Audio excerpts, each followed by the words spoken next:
Okay.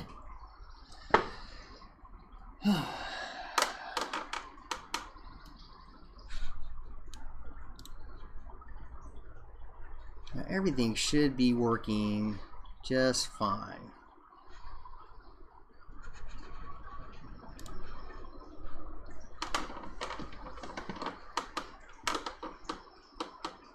I probably freaked everybody out. I was gone for what, 13 minutes.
Is anybody there?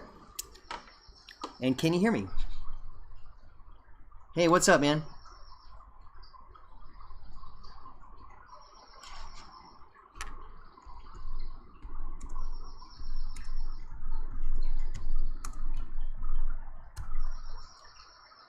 Okay, cool.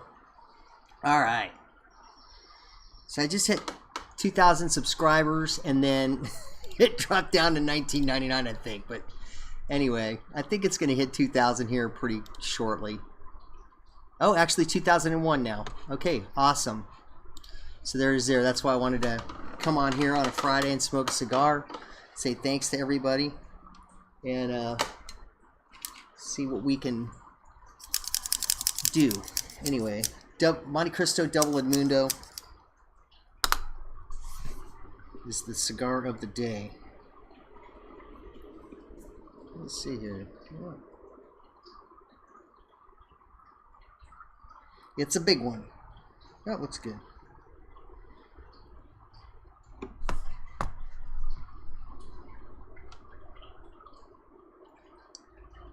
Yeah, hopefully. Yeah, definitely. So how you doing today, Chad? How's everything going?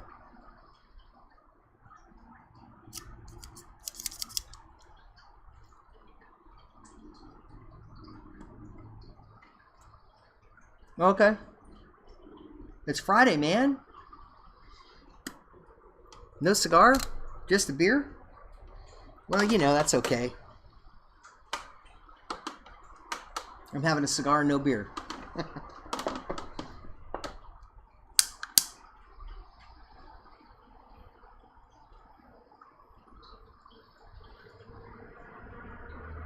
Well, there you go. Have one for me.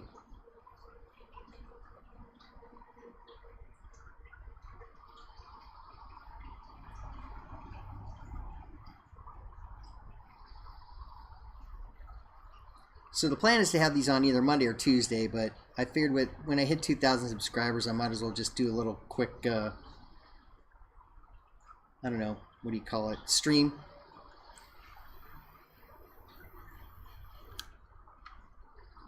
I guess I could have picked a smaller cigar. 77 and sunny, yeah. Really? Tomorrow's supposed to be 77 and sunny? Okay.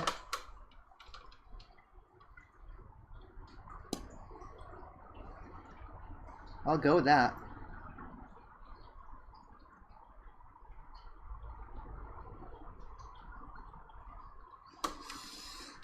Yeah, it must have been weird. 15 minutes of dead air. I think a few people popped on and didn't see me there. And I was in helping my girlfriend with some stuff. So yeah, that's why there was an empty screen.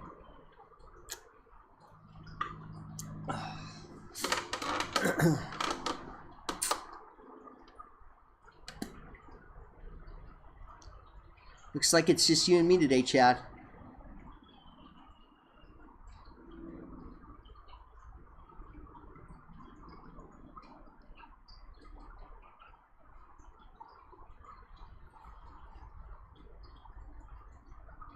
I need to get some more of these.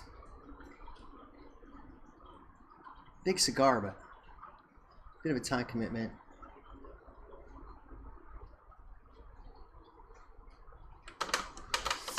Yeah.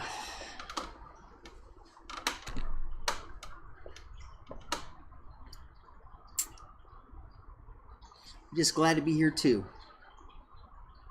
Breathing in and breathing out.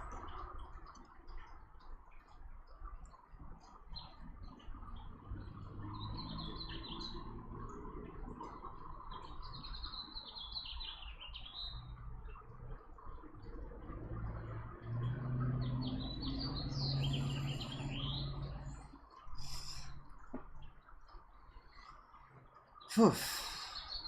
Yeah, it's been a tough week, huh?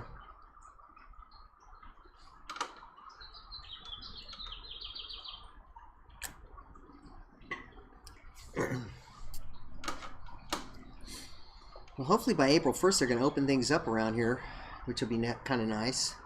Be able to go out and do stuff.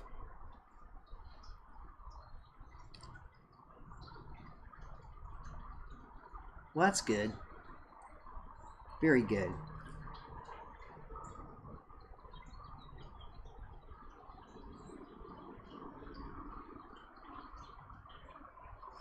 Man, that's awesome. Out early every day. Can't beat that.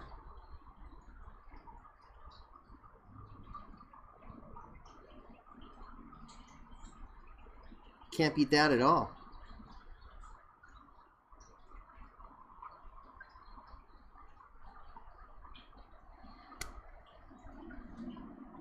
Nice.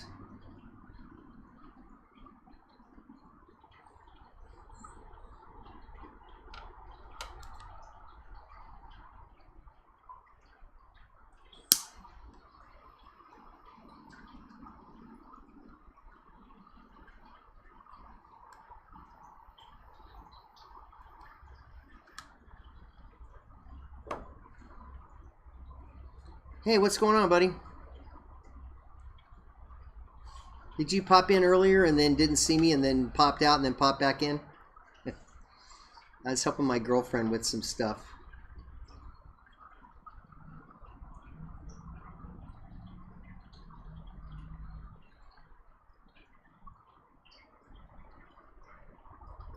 Yeah. Yep. Well, it's the old 2,000 subscribers stream. That's what I'm calling it.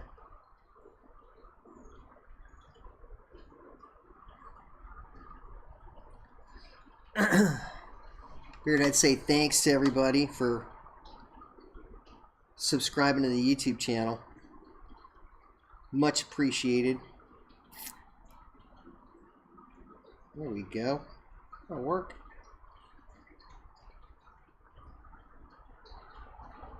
Oh. Los Angeles, California.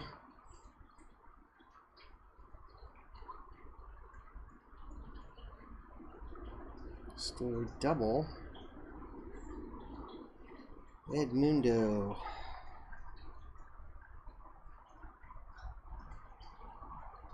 There we go. My Habanos moment. Boom. Hey, what's going on, man? Yeah, thanks on the congrats. How's it going out there, Sea Fury? Kind of warm?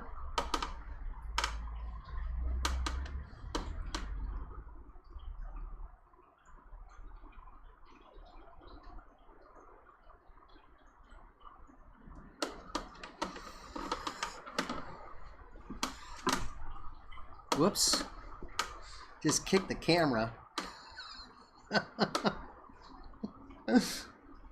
Oh man, I'm a hot mess today, boy.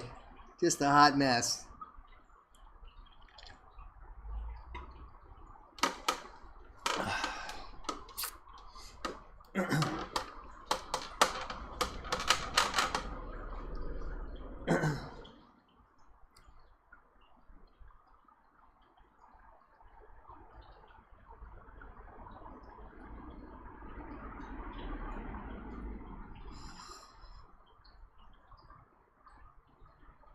Thank you, sir.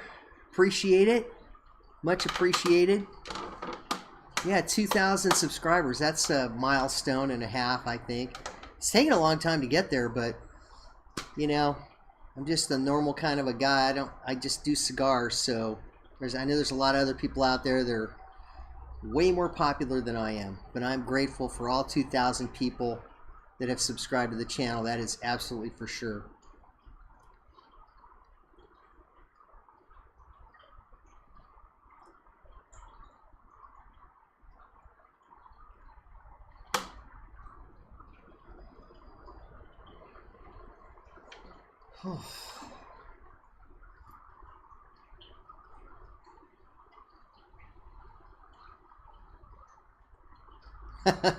Keep grinding, yeah. I know. Yeah, I was doing a lot more content. What, 2-3 years ago, I was doing a lot more content, and so, you know, I kind of, because this is a hobby and not a job, I kind of toned down the amount of content that I was producing every week or whatever. I do like once a month now, or somewhere around there, maybe a couple a month in a month. But yeah, it just got too much, so really had to tone it down. And I don't know whether that has contributed to it taking longer or whatever. Probably has. But yeah. Plus with the COVID thing, it's just been kind of one of those things where it's just harder to get cigars and everything like that. So anyway, it is what it is.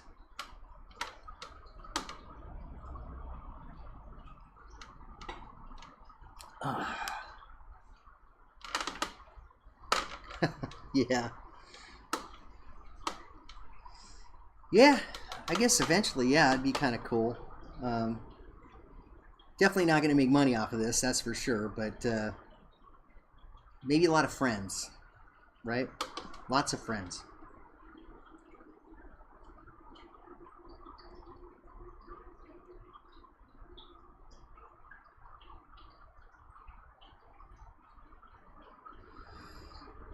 Monte Cristo Double Edmundo. It's got that newer band on there too, right? So it's a newer one, probably from.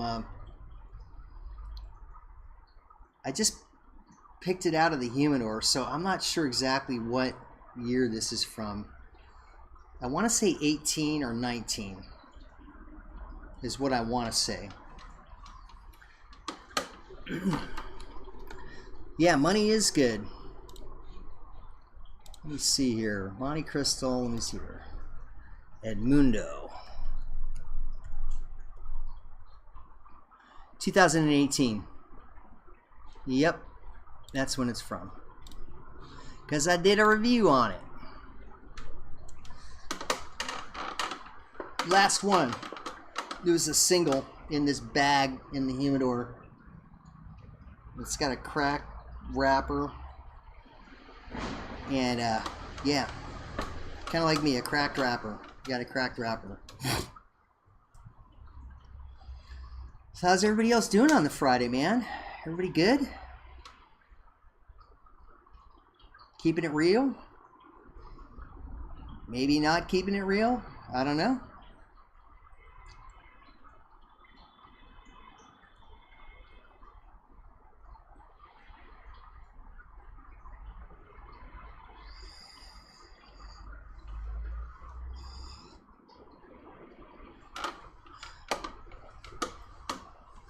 Thinking of switching that over.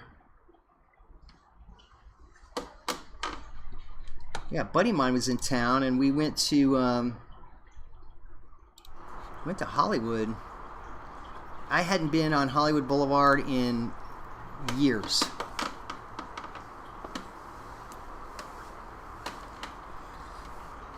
Well, that's good. Want to get that decent weather. Go outside, have a cigar, chill, relax.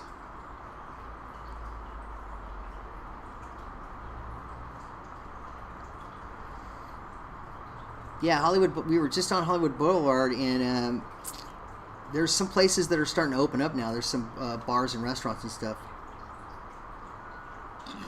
Vacation? Is it a staycation or a go away vacation, Justin?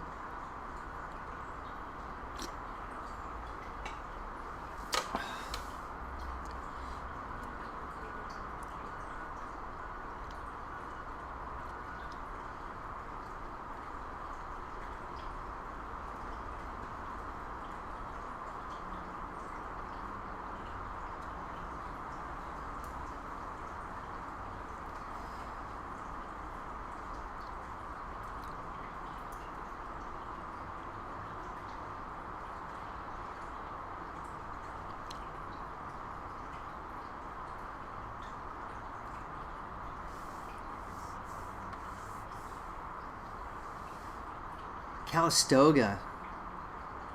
They got those mineral springs out in Calistoga, right? I mean, that used to be a big thing here in California. They had that Calistoga water kind of thing going on there. Was it Calistoga? I believe it was Calistoga.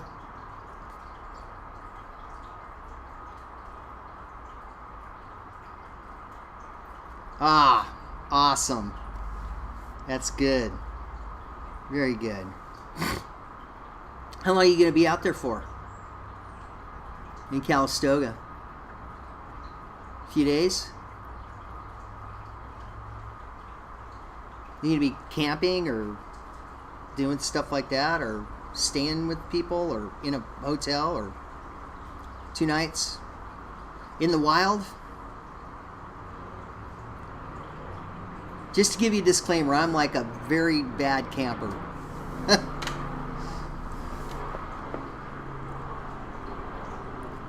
I can't even remember the last time I went camping.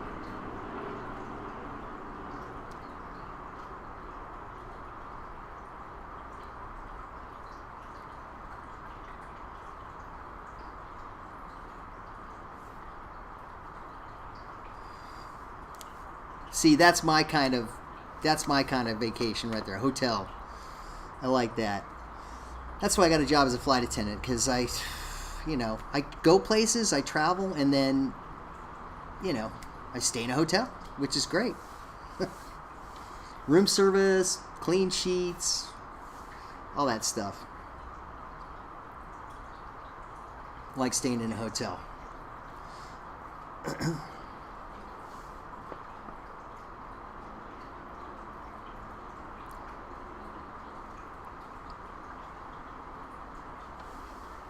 Maybe I could throw... You know what I'm going to do? That's what I'm going to do. Yes. Let's take this, and this, and this. Copy. Paste. There we go. That way it'll come up.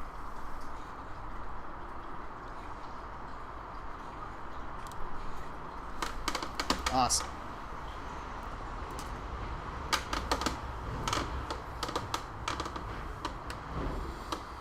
So it's Friday. Anybody other than Sea Fury smoking anything? I know Chad's drinking a beer.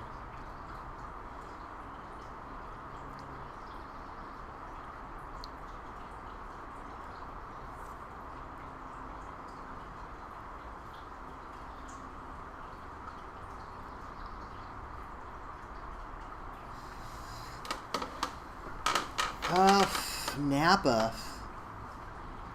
Yeah. Gonna be a little pricey, I think, out there. I mean, I think, was it French Laundry out there has an actual cigar bar in French Laundry? And I think they have, like, pre-embargo, like really old sticks in there too, but probably very expensive. I don't know too much about Napa.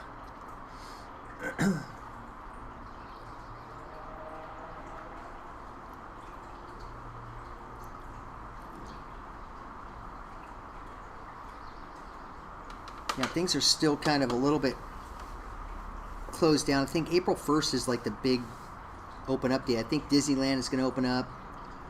Some other places are going to open up. So, should be good.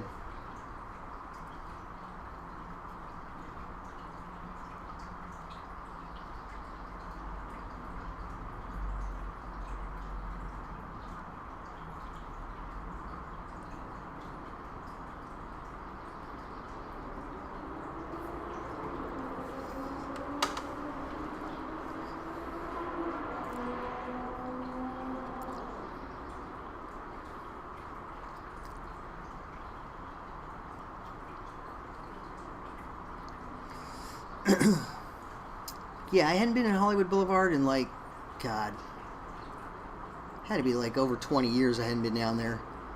Just, it's never convenient to go there. My buddy was staying like right by Hollywood Bowl too, at this little Garden Inn right off of Highland.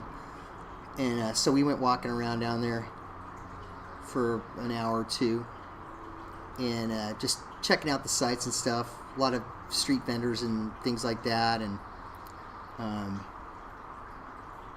Grauman's Chinese. They got some pictures of Grauman's Chinese in there. I don't know where they're at. They don't seem to be coming up in the slideshow. I don't know why. And then the stars on the Walk of Fame too. Took a bunch of pictures of the stars. Not sure why that's not coming up. Maybe it only does so many pictures. Let's see here. Oh, there we go.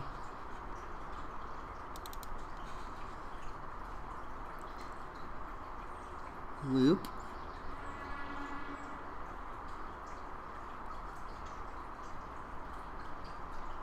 Huh. Doesn't say it doesn't, it won't show all of them. Yeah, whatever.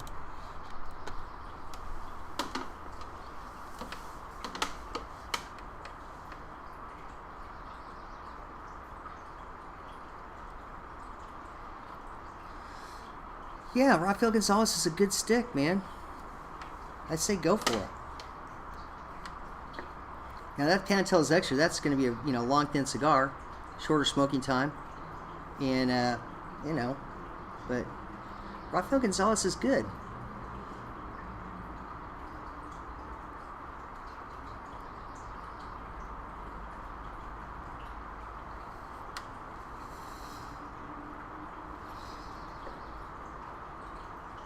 Oh, nice. Cohiba Siglo 4, Cohiba Siglo 4. Yeah, Siglo 4 is not a budget stick, but the Rafael Gonzalez is. Absolutely. Yeah. Not everybody can,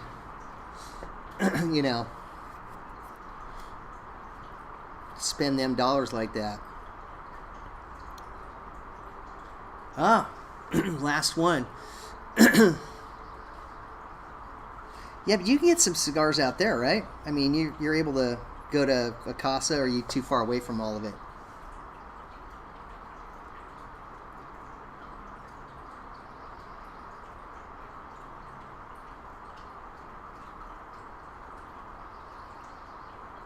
Because I'm taking it you're on a base, or like thereabouts, to where you have to go on and off the base. So I'm not sure whether you can go off and then do that.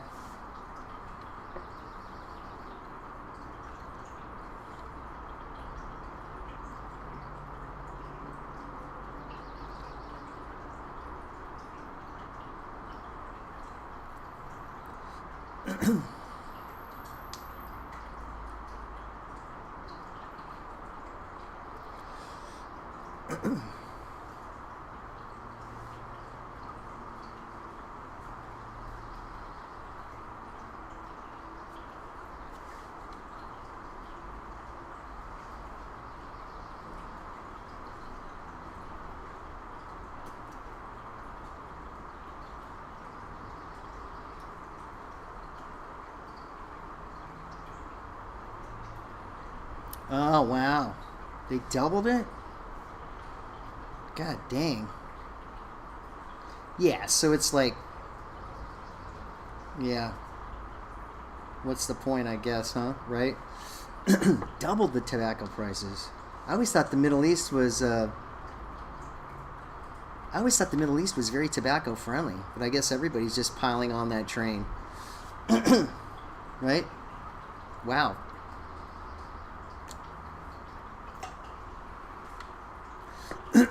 So it's like Canada prices, or it's like Canada?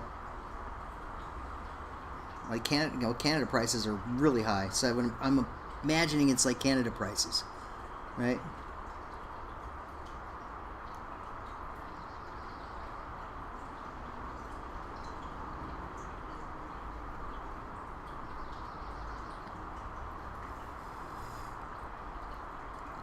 Okay. Okay, so you're still getting a little bit of a deal, right? I mean, and it's only 3 minutes away, so that's good.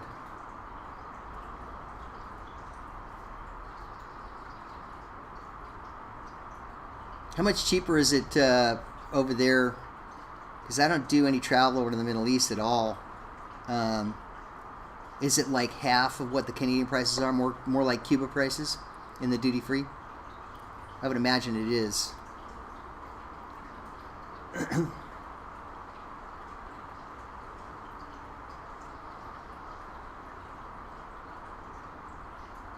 Well, yeah, but you're paying for the ambiance and everything like that, right? But I'm sure they give you a box price or something like that at the Casa. I know in Europe, but like, well, at least in Germany, like when I was buying over there at the Casa, they would give you a couple extra sticks too. That if you get a box, like a sealed box, and then they'll give you a couple of sticks as well with the box.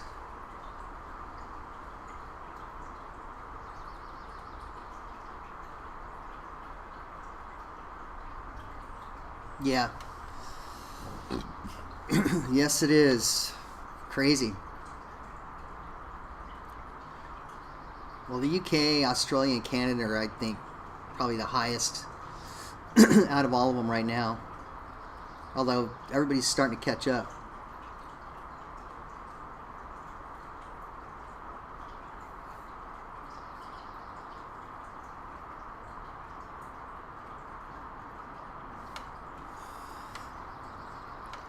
At least it's nice and warm there. It is 61 degrees right now here in Los Angeles.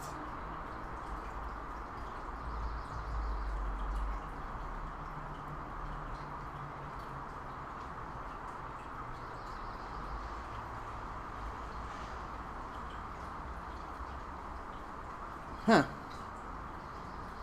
Yeah, I'm not sure either, Paul.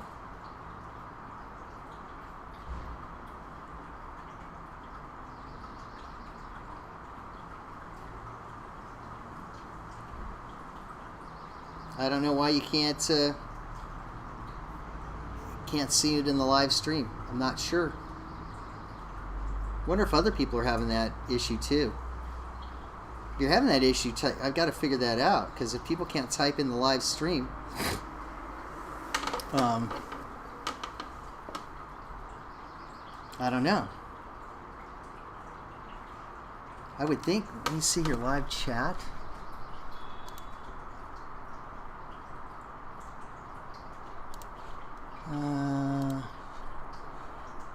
Live chat. Enable live chat.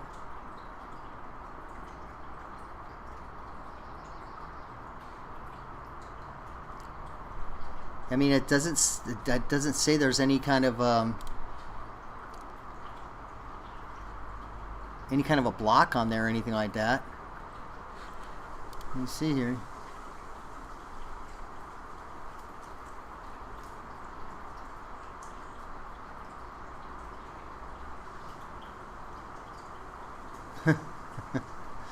Yeah, probably along with everything else.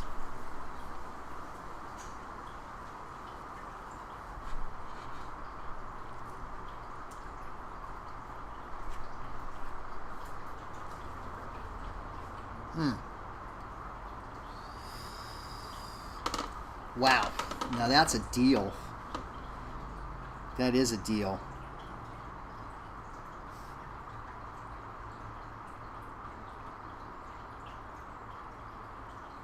If anybody is having an issue typing in the chat window,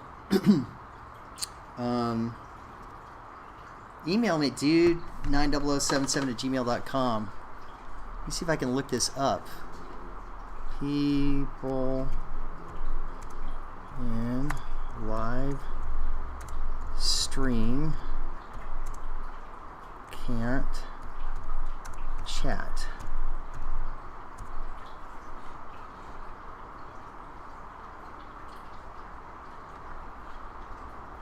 No, it's a video. I don't want it like that.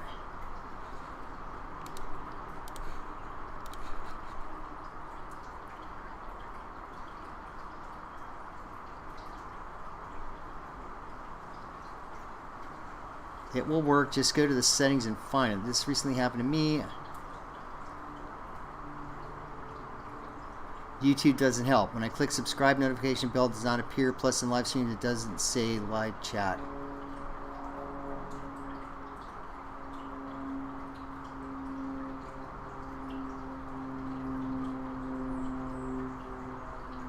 It must be a setting on your end, because I mean I've enabled live chat, so anybody can chat. Hey, thanks, Justin. All right, man.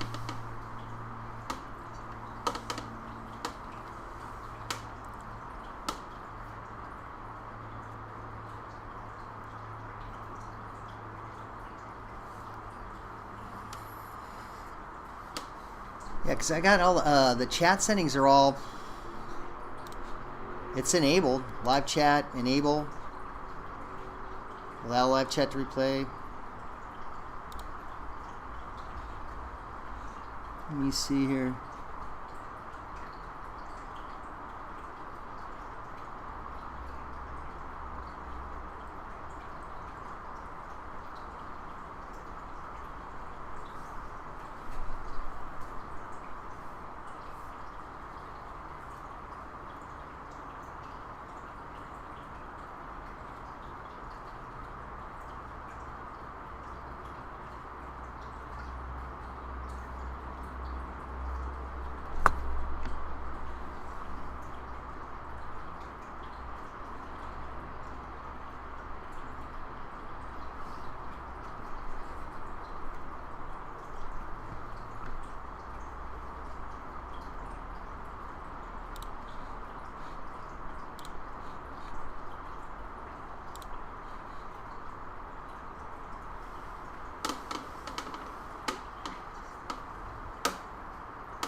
Yeah. And Tucci, definitely. Not sure why that is, but it is what it is.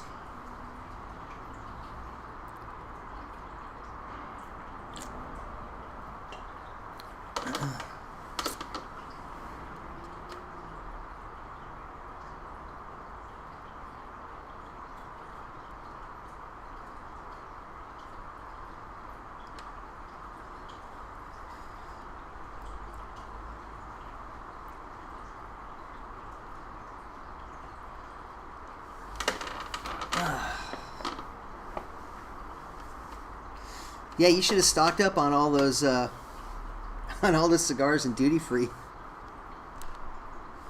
That's my favorite combo right there. Plenty of acid, plenty of alkaline, plenty of balanced palate. Right here.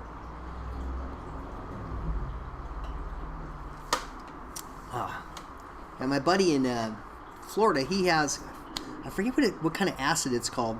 It's a white powder, and it's a type of an acid that you just put a little bit on your tongue, and it really like cuts that palate fast on there. God, I gotta ask him what it is. When I was smoking with him down in Florida, he brought out this little bag. I'm like, oh, what? It's Florida. I'm like, oh, what is that, Coke? Orange juice is high in acid too. Absolutely. Yep. Champagne's another one if you're going to go with an alcoholic beverage.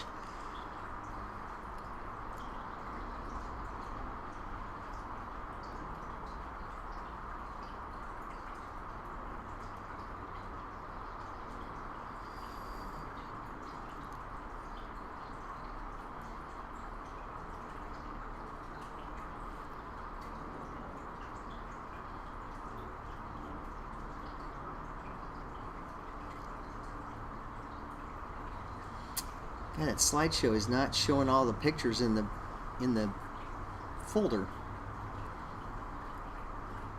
It's showing like the same 8 pictures.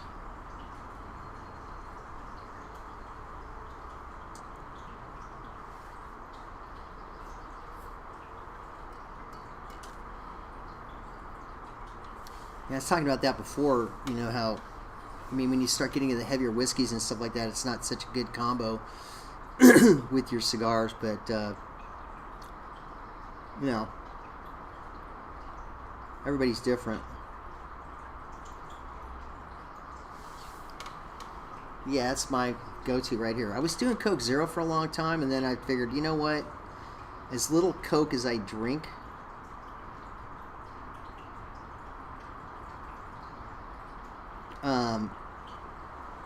this works just perfect.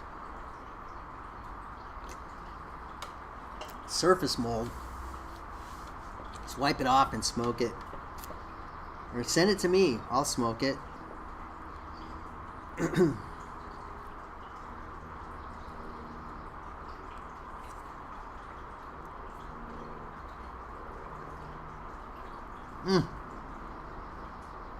Does she smoke with you? Does she smoke cigars, Chad?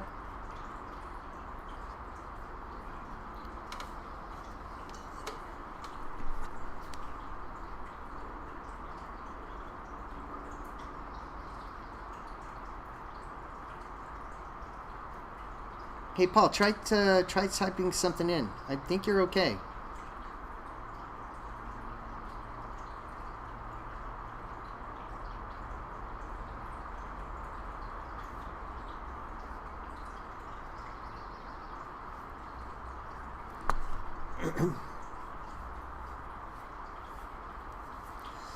Yes, that would be good.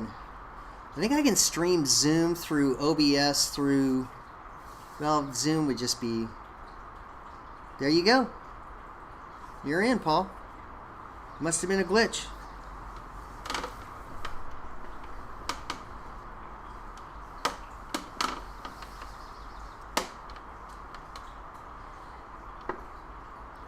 Those ones and zeros, man.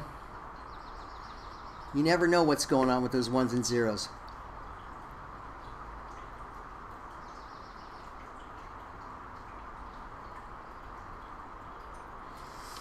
Yeah, I don't know how, I mean, to organize that thing. Is everybody here that's chatting now, are they in the Facebook group?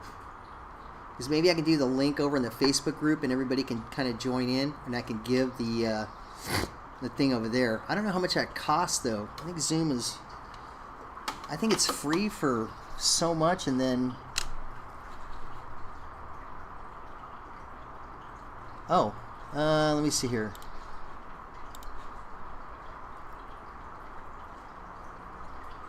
Groups. This one. I think this will get you to the Facebook group. And then it's private, so you can go in there and then do that. Like Zoom, let me see here. Zoom cost.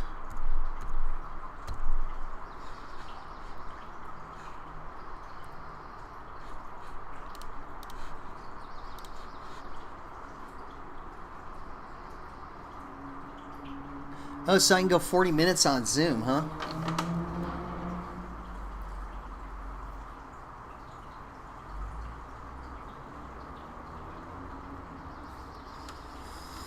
And it's free, and then it's $150 a year for that. Okay, $150 a year.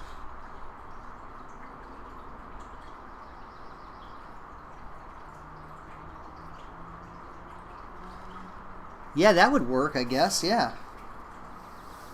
Membership is pending. Yeah, I sent the link for Facebook up there. It's up there. I mean, if I had everybody on Patreon for $5, that would be fast. Then I could just do the Patreon money and put it into the Zoom and then pay for it. and do that.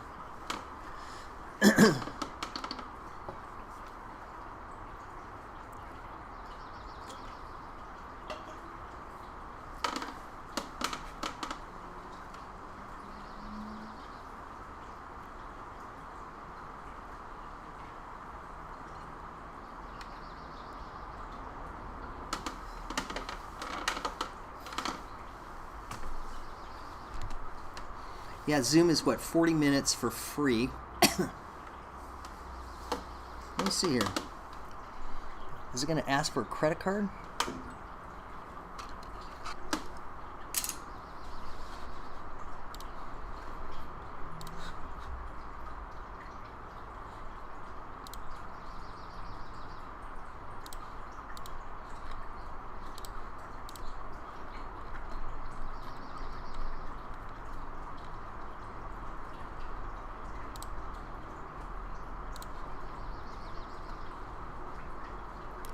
Oh, they want a work email address or sign in with Google. Okay, do that.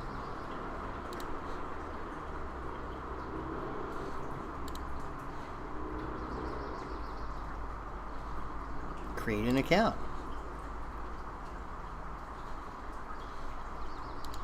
Well, that was easy. So I can do 40 minutes on this thing. I wonder if you could do, let me see here, meetings.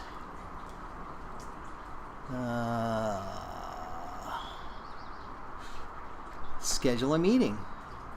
Host a meeting with video on.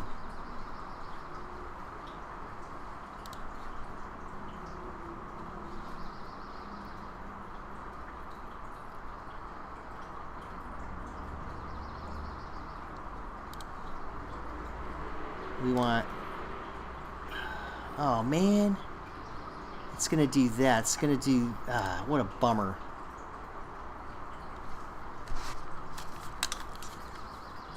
Yeah.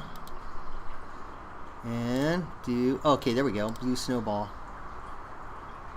Yep.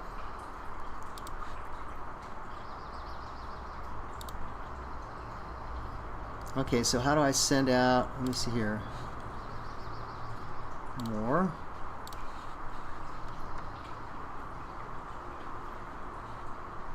Oh, invite. There we go. Copy invite link over to here. Here we go. How about that?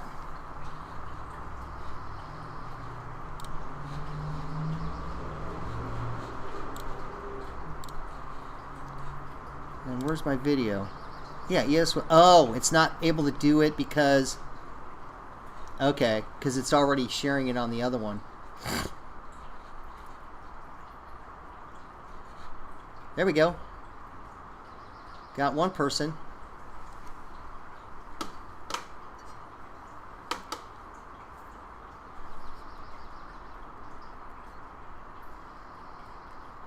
Got one. Well, I was an IT guy for a while. Still am, kind of, sort of. There we go.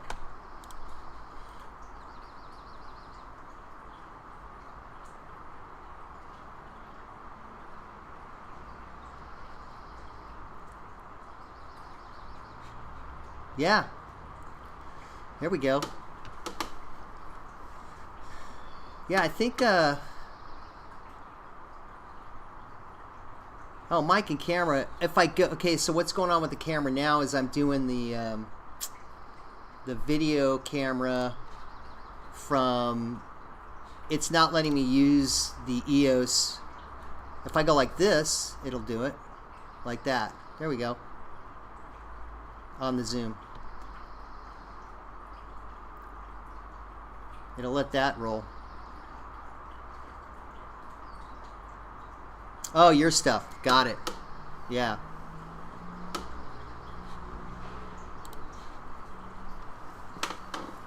Well, you can talk to me now, Paul. Oh, you don't have a mic. Well, you said something really quick there. I mean, there was something that happened.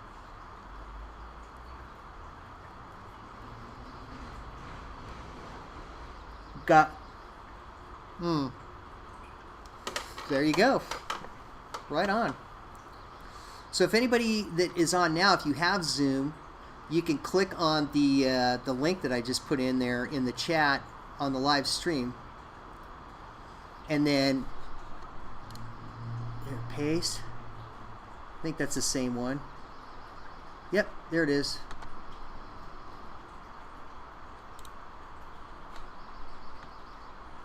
Now I'm like double streaming. This is mad. This is mad.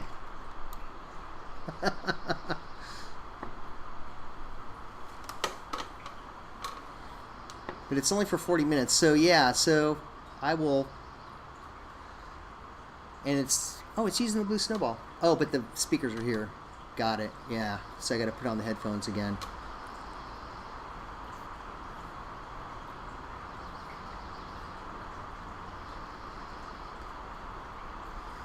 Oh, sorry, Isaiah.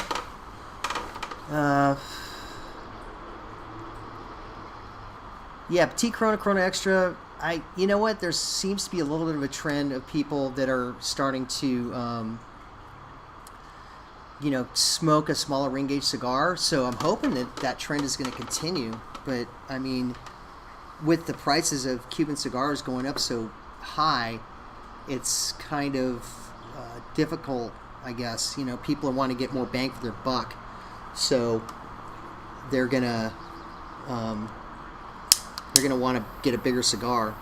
But I'm with you 100%. A smaller ring gauge cigar, I would much rather do that. But I think with the trend of people wanting more bang for their buck and Cuban wanting to get more bang for their tobacco, it's easier. Gotcha. Please run IV cam. What the fuck is IV cam?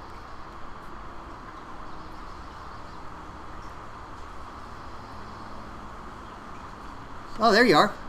Oh, your green screen is freaking out, though. You look like a ghost with the background. That's great.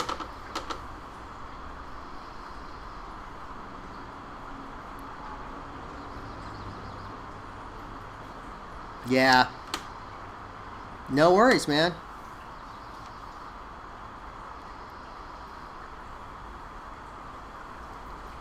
Yeah, this is kind of cool. Right on. Hey, Paul, you got Zoom? Click on the Zoom link and join the Zoom thing. And that way you can talk and you don't have to type. This is exciting. I kind of like that, Paul. It looks cool. Oh, man, that's cool. Oh. I like it. Ah, your mic's out. No sound. There you go. There you go. Yeah, I gotcha. There you go. Yeah, well, you know. That's you got it. Yeah, exactly. So got you on that one. Yeah, cool.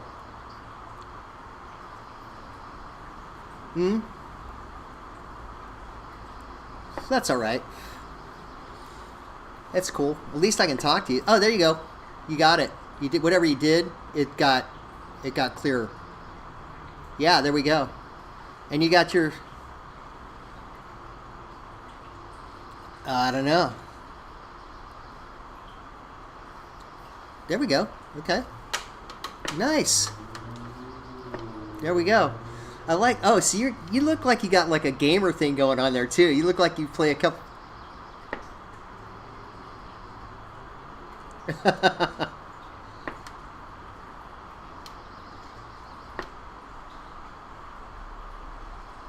Okay.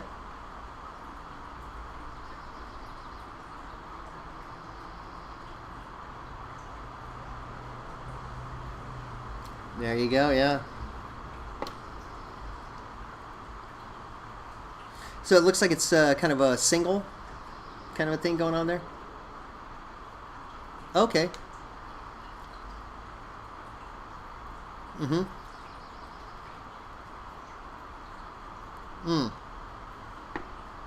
Okay, there you go.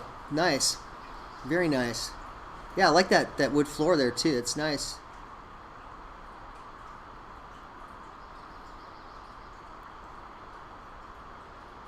Okay. Okay, there you go. What are you drinking over there? What is that? Mm. Oh, it's got a head on it, so it's a beer. Okay. Oh.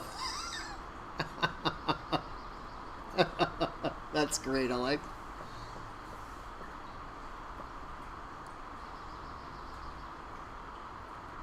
Okay. Hey, so okay, so over there though, so you're in the Middle East though, like there's certain areas where you can drink and can't drink, right? That's how that rolls, right? So yeah, they have certain areas that are set up for the expats and so on and so forth to go over there and do that as opposed to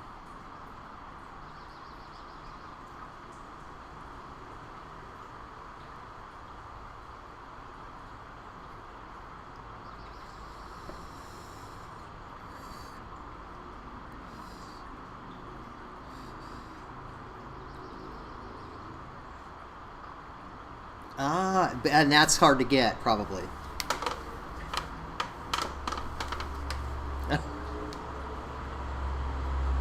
Okay.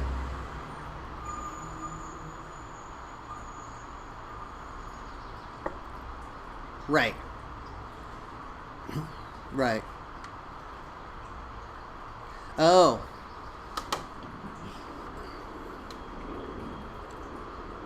Got it.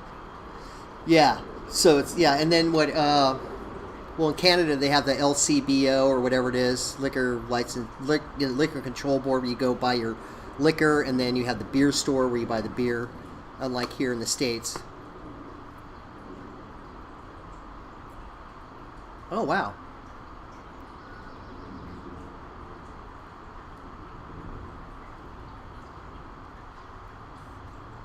Okay. Okay. Gotcha. Well,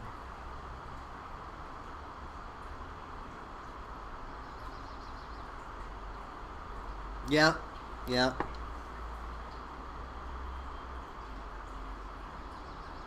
Well, Toronto is like, I mean, yeah. My relatives live in TO, so when I go up there, it's like crazy, mad, like everything there. But I didn't look in the gas station for the beer there. I thought it was in the store, but right. Okay. Hmm. Exactly. Yeah. Okay.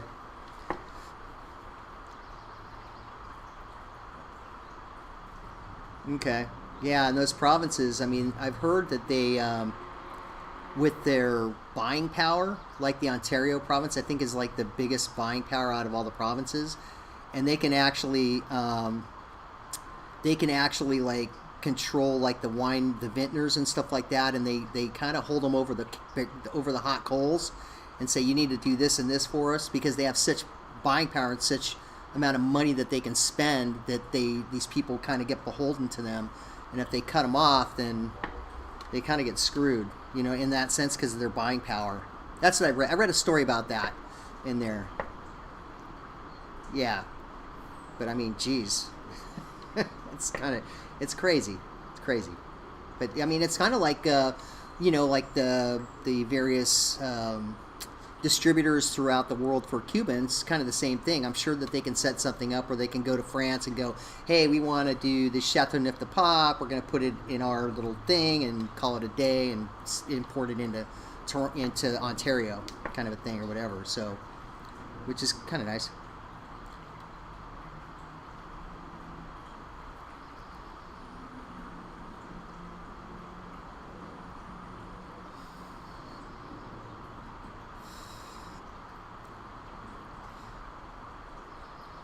Mm. Okay. Okay.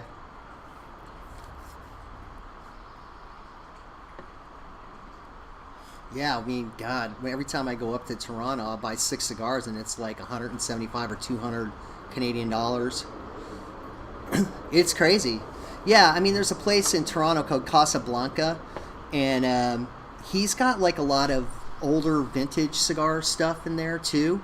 So not older vintage, but like he has a lot of limitadas, a lot of regionals, a lot of stuff that's older in his humidor, which is nice. So I'll pick stuff out that like haven't necessarily smoked, and of course that's going to cost me a lot of money, you know. So he's been going a lot with the New World stuff too, which the price point on that is a lot cheaper, but I mean, comparatively speaking, in Canadian dollars or whatever. So he's been doing a lot of that. I guess that's been helping him out a lot.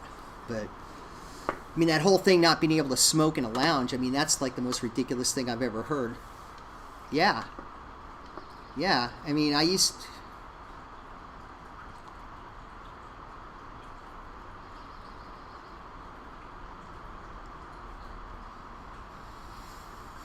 yeah.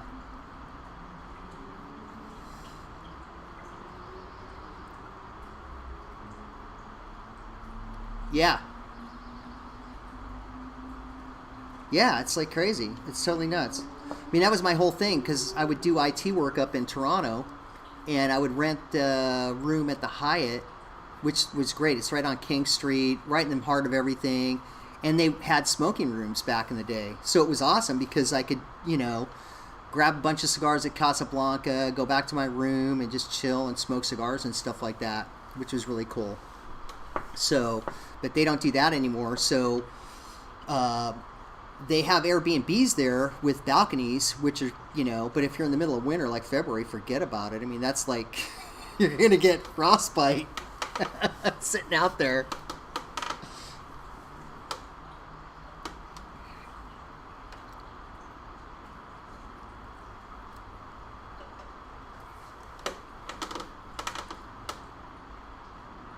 Yeah.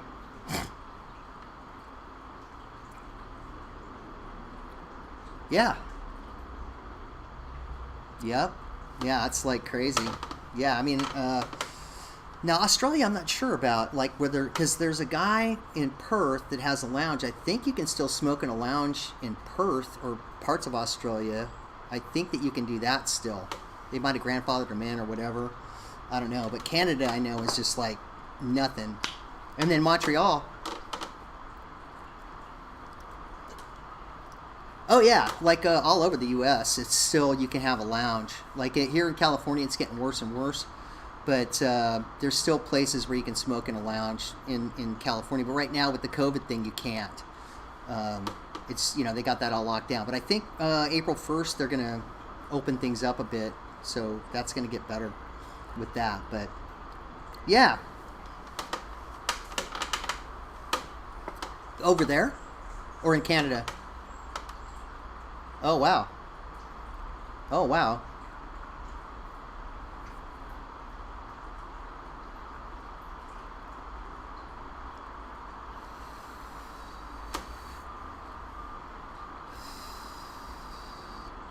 Okay. Okay.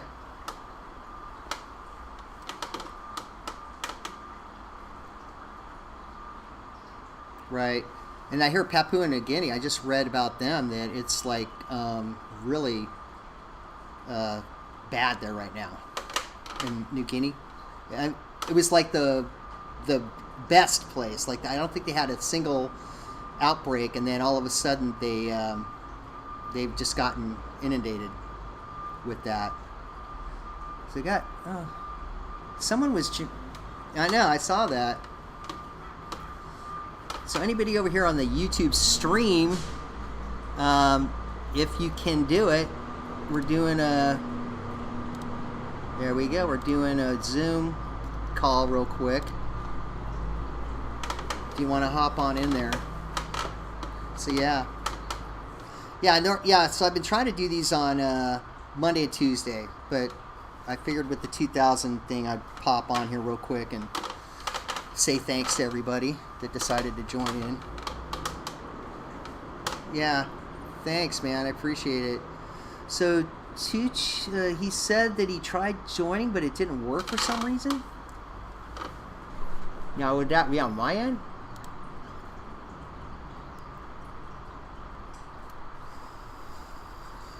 I didn't lock it. I mean, is it only going to allow me to do 2 people talking at the same time? Should be. It said unlimited on Zoom.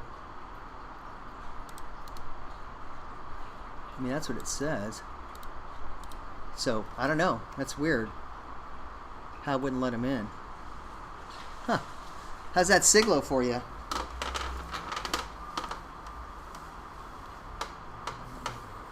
Yeah? Okay. Maybe it's the drier climate.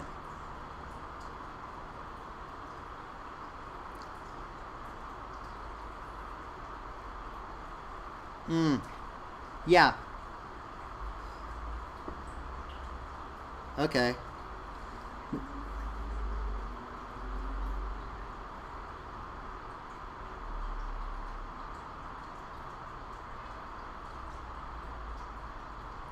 Gotcha. Oh, so now you're stuck. Someone type.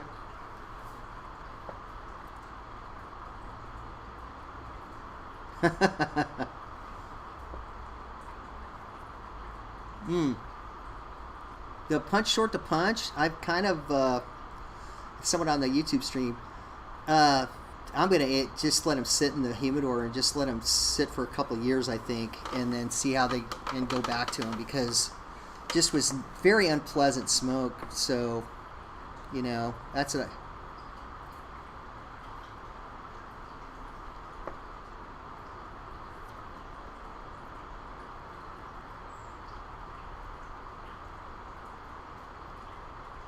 okay. Longer finish.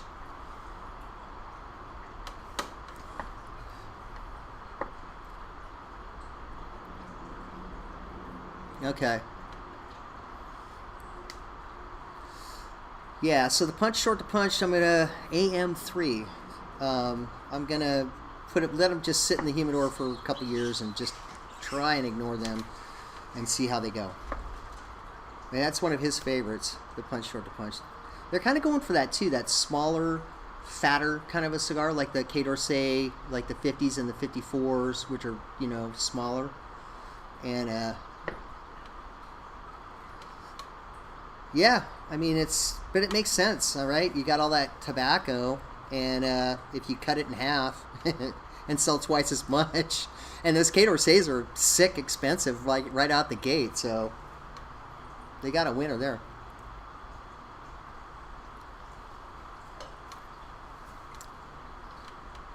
Right. And you know, they're gonna like, hey, let's get these out. There was another one what was it? I was looking at the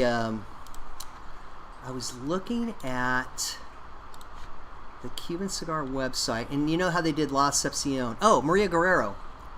I think that they rebranded Maria Guerrero and did something with them, I think that would be a home run as well. I really do. You know, do that old band on there. Well, I mean, what is it? Don Pepin, who owned Romeo and Julieta back in the day. He loved Maria Guerrero. He created a cigar because of her. And so it was basically Romeo and Julieta, I believe, off the top of my head. And so that was made for quite a few years, but they discontinued it, I think, in the 80s, maybe, is when they discontinued it. I'm probably totally wrong.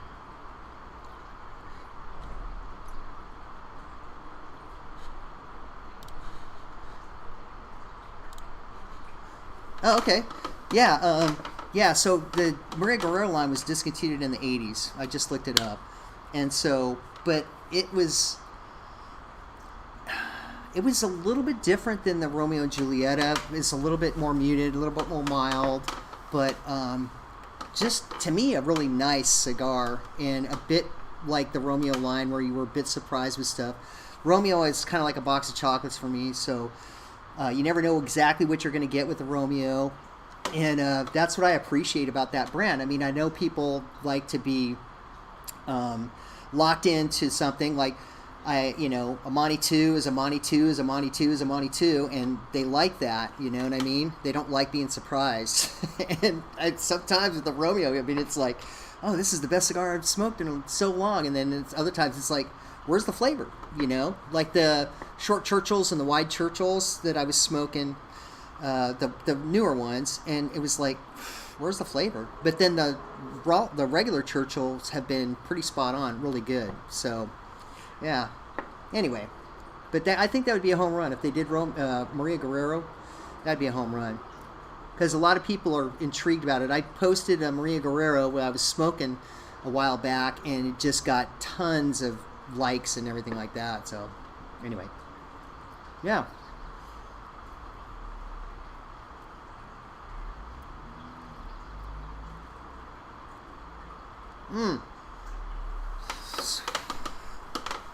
Smoking Gorilla Lounge. Yeah. So there's a bunch of us, and for some reason I lost the picture of us all in the lounge. A buddy of mine had a patio that he converted into a cigar lounge, and this was back, I don't know, going on probably about 10 years ago now or more. And so we just were like farting around one day, and I'm like saying, Eric, why don't we just like start doing some YouTube videos? And one of the guys was like this really good videographer kind of guy, and the three of us would get together and do the videos, and the quality was really good.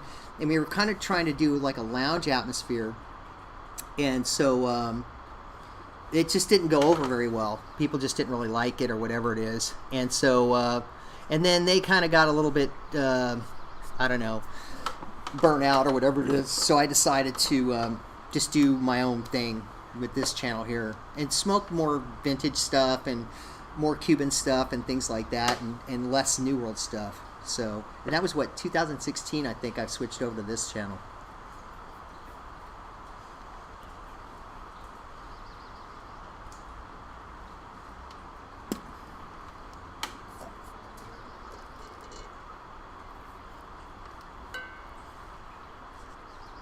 Yeah. Yeah. Oh, the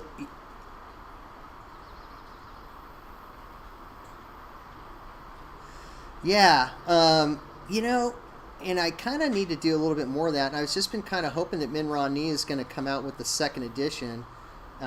Last time I talked to him, he said it's moving along, but you never know how things are going to go with that, because originally he was going with the big thing that was going to be what, like a bamboo case with all of these different volumes in there, and now I think he's going to go back to just a single edition.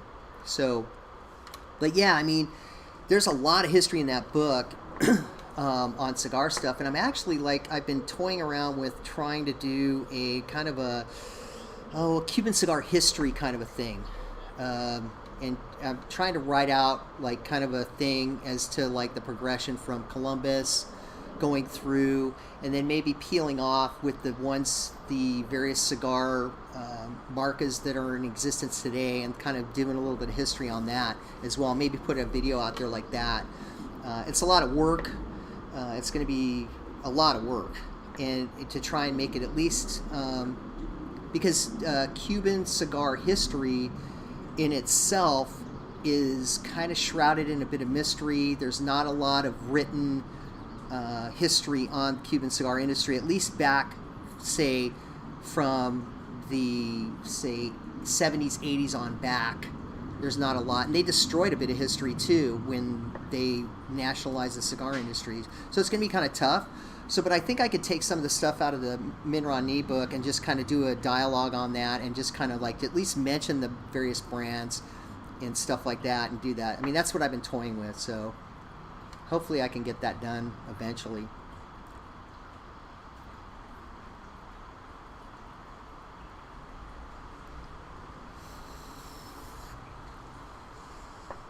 For Cubans, well, I mean, I travel. I'm a flight attendant. So, you know,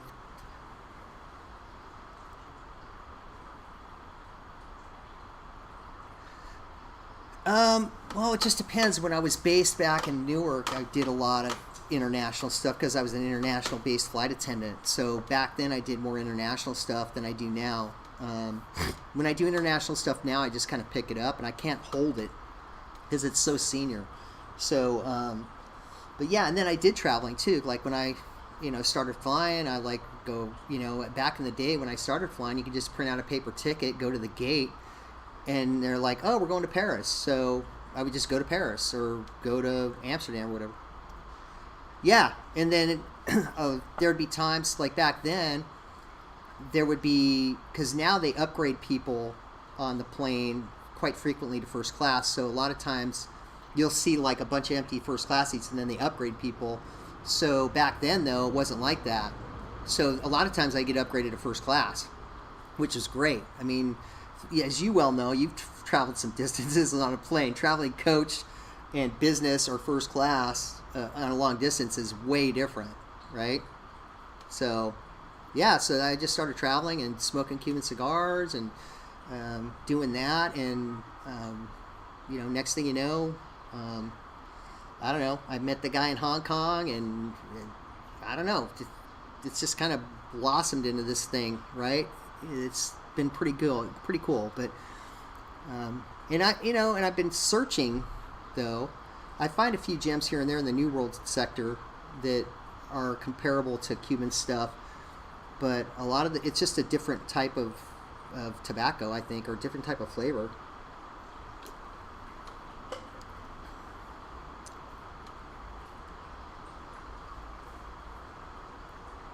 Mm-hmm.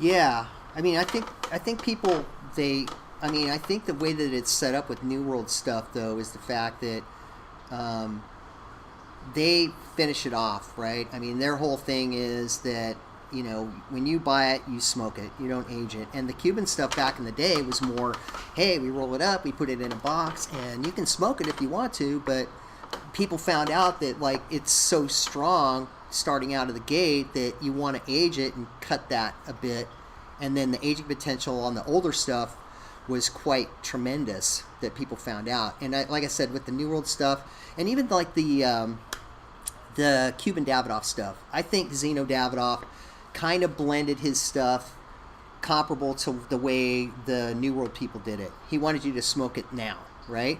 And I think that because a lot of the older Davidoff stuff that I've smoked has just been so flavorless and so lacking in anything that it's like, why am I paying this premium money for Cuban Davidoff when it tastes like paper, right? And so, but I think that the majority of the Cuban manufacturers back in the day were more along that line, and the New World stuff, they're smoke it now. And so when you go to age it, like you said, it's you don't need to age it. You just smoke it.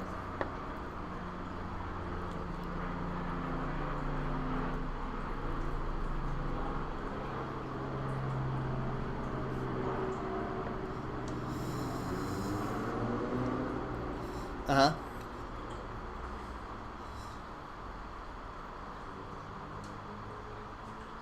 Yeah.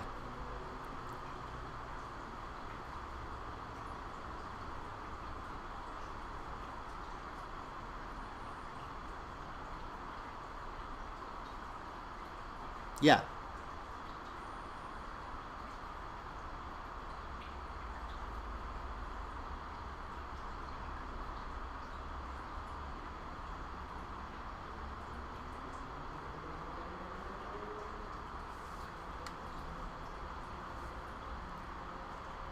Mm. Yeah.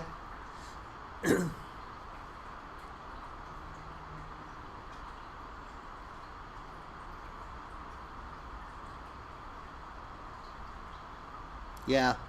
And I think, but that's the whole thing is they want you to keep buying cigars. They don't want you putting them away. You know what I mean? They want you to. And I think Cuban cigars are starting to maybe get into that realm of more of a finished product as opposed to sitting around and aging it more. You know what I mean? The newer stuff.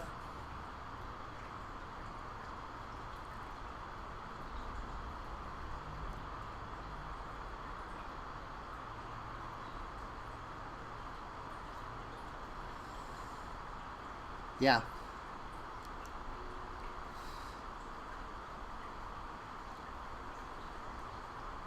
Yeah. Well, I just had some Hoyos that were from 2020, Epicure #2, and it was like, I need to smoke this now. I mean, I don't know how much more you can age this thing. You probably can age it, 3 to 5 years, and it's going to be a little bit smoother. The edges are going to be a little bit more rounded, but when the rubber hits the road, you can smoke it now too. It's a little bit more punchy, but yeah. And I think that they're doing that with more of that stuff. They want people buying cigars. That's what they want.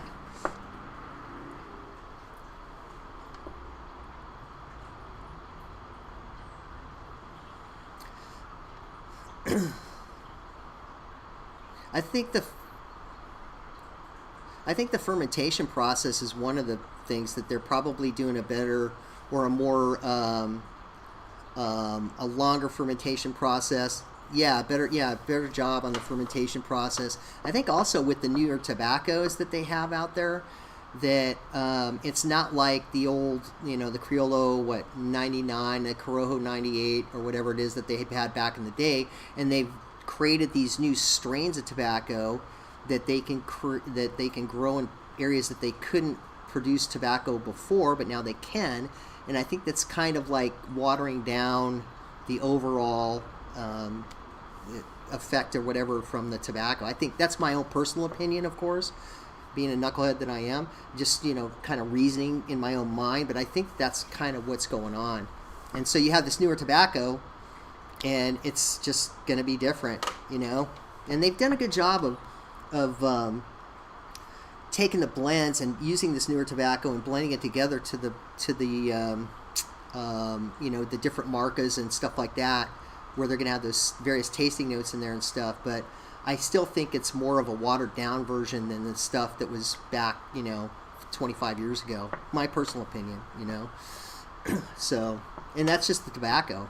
I mean, when you're growing stuff, but I've heard, someone told me that they're actually letting people grow the old Criollo 99 and the Corojo 98 on their farms. Certain people are able to do that, but I mean, that's just, like I said, it's all rumor. And that's a problem with Cuban stuff, is like, it's all rumor, right? You hear from a guy who knows a roller, who knows a guy that knows this guy or this gal, and then it's like, well, they said that was this. Yeah. But the thing about it is too, Paul, that what sells a cigar? A story, right? So you create a story about a cigar, right? And this was like this was rolled on virgin thighs, and it's like it's whatever it is, it's Palo de Oro mixed with Medio Tempo, and it's just this incredible tobacco, and you put a story to it, and you put a great band on it, and put it in a nice box, it's going to sell, right? But you get guys like me that just like a single band and want to, enjoy a cigar. I really don't give a shit about a story. I just want to, I want to smoke a good cigar. That's all I want. It does. Mm-hmm. Well, look at Liga Privada.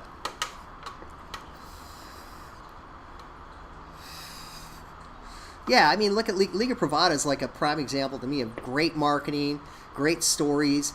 So they take the Liga Privada, and then they say that they got the cuttings from the Liga Privada, and they swept them off the floor, and the original rollers were rolling them into these little tiny cigars and taking them home with them or whatever it was. And then Drew Estate says, oh, well, we took those cuttings, and we're going to make the Dirty Rat, right? And so the Dirty Rat was like the big thing back a number, and now they've done all these different iterations of that. I mean, it's great marketing, I think. It's awesome. Yeah. Absolutely. And I think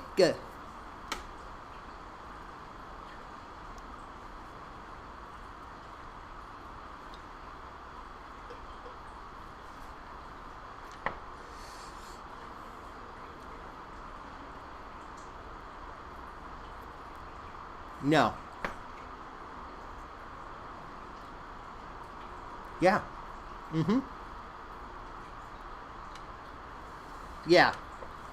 It is. And I've mentioned that before, that there's some people out there that never smoke a bad cigar. I mean, it's like you watch their video and like you're like, oh, do you ever smoke a bad cigar? I mean, do you ever smoke a bad cigar? And maybe, the vetting process is they've smoked bad cigars, but they only show the good ones on their channel. But I think to get some air of legitimacy in there for their channel, for what they're touting, they should put cigars on there that they say are not good, or they're terrible, and people don't do it. So, and it's in the New World sector and the Cuban sector. It's all over the place, But I get it. They sell cigars.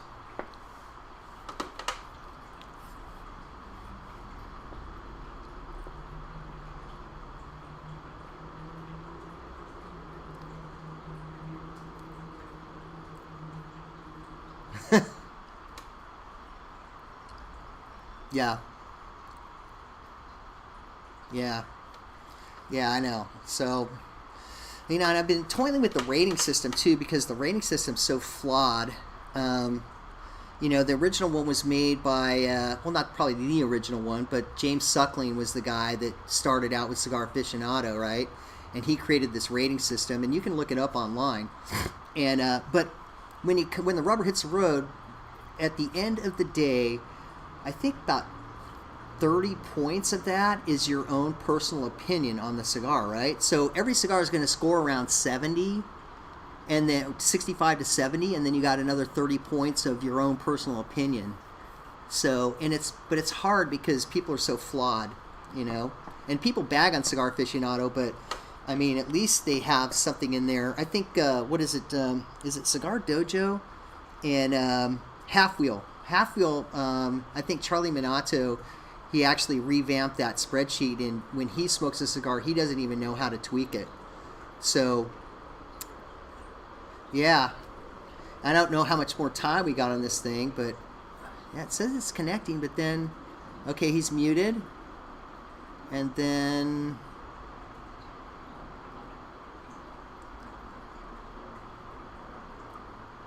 oh, there we go. How's it going, man?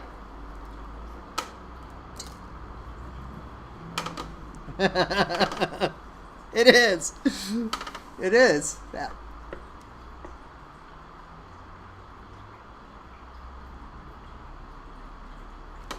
And what's your handle on the is it AM3?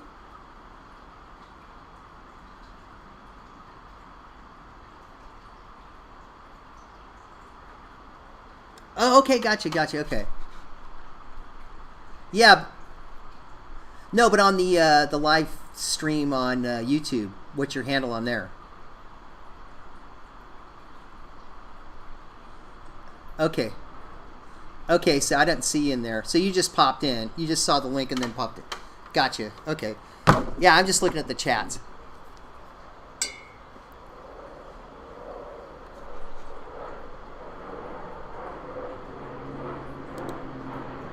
Yeah, well, okay, so what I'm doing is, because it wouldn't let me I have my camera set up doing the YouTube stream, and then this one is the laptop camera. It wouldn't let me do a dual stream with the camera at the same time. So I had to do I didn't want to disconnect the camera from the YouTube stream. So, yeah. Yeah, I mean, I got an IT background, so I can multitask a little bit, so it's nice to be able to do that. But I've had some issues with OBS. So OBS is Open Broadcasting System. You can actually do a TV show with this stuff or whatever it is. So I've been trying to stream that through YouTube and do all that kind of stuff. Anyway, it is what it is. It's a labor of love. It's all good. Where are you at, Jerry? Oh, there we go. Yeah. Yeah, you're outside. Nice day, right?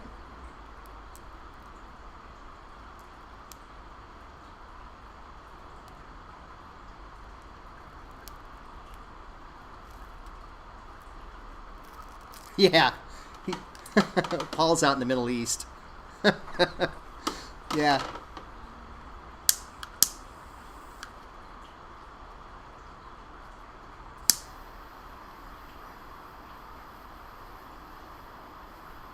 It's about 100 and something, or about 90 something. Yeah. Yeah. Yeah, 35. Yeah, 95. So,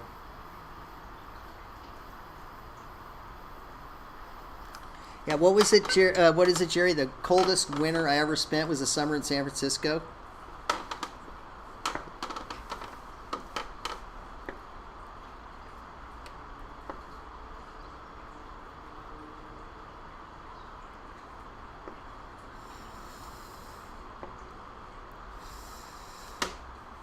Yeah, absolutely.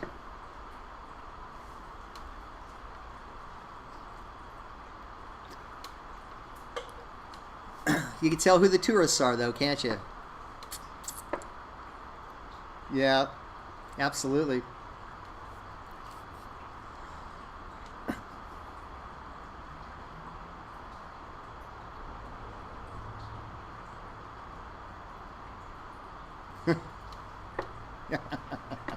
Oh my gosh, man! And Hawaii's the same way too. It's crazy out there.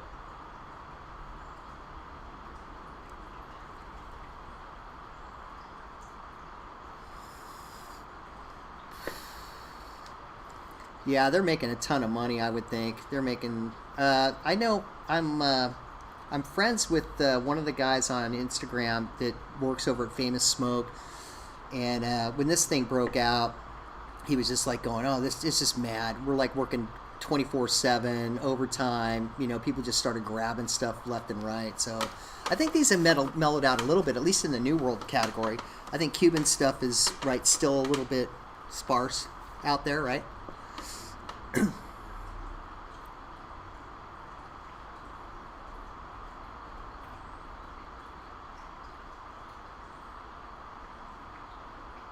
Yeah.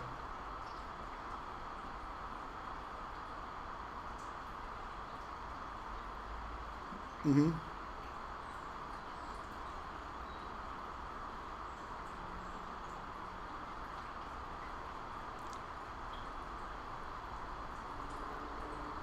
Mm-hmm. Are you able to go smoke in a lounge right now? Is it open up?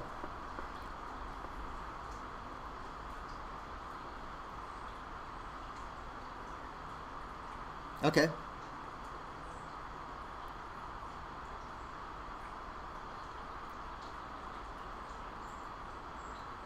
Oh, okay. Is that David Weiss? Well, I know what the name. It's Lone Wolf, right?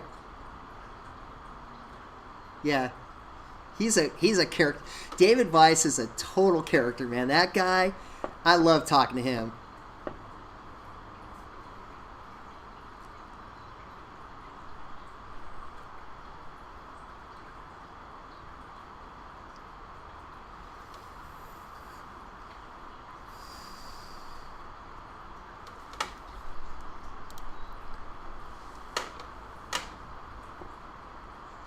Hey, it just said they removed the 40-minute time limit on the Zoom call, which is awesome. So anybody that's over on the live stream in YouTube, if you want to come over and click on the link, there's a couple of Zoom links on there that I've put in the chat. Click on that and head on over because they took the time limit off. So it's good. I'm celebrating 2,000 subscribers on YouTube, so that's why I popped in for the day. So yeah, thanks.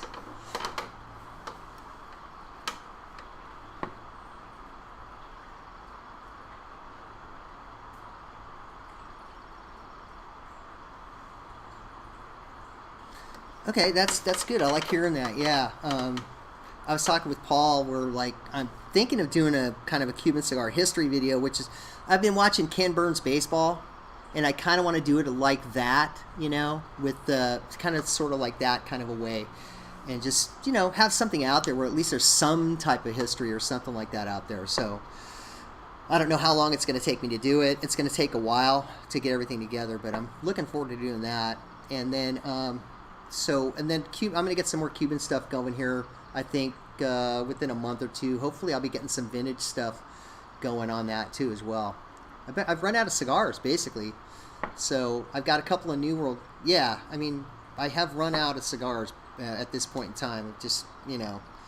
So anyway, that's kind of like the plan. But I appreciate you telling me that. You know, and that was the original intent with this channel, was just to no nonsense, try and be as quick as possible. But you know, with stuff like that has a history to it, like that Fonseca that was 100 years old or whatever at the time of filming. I mean, when you look at the detail that Fonseca did with his cigars back in the day, I mean, it's incredible, you know. And some guy got on there and was like all pissed off that I took so long doing this and that and the other thing with it. I was just like whatever, dude, you know. Don't watch the video. Yeah. What are you smoking now, Jerry? It looks like you're getting down to the end.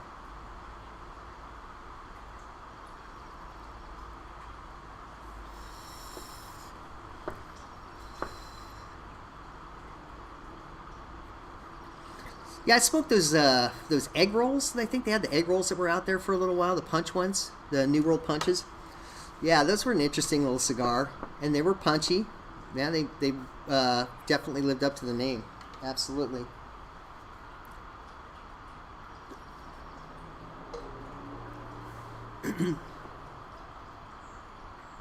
Nice.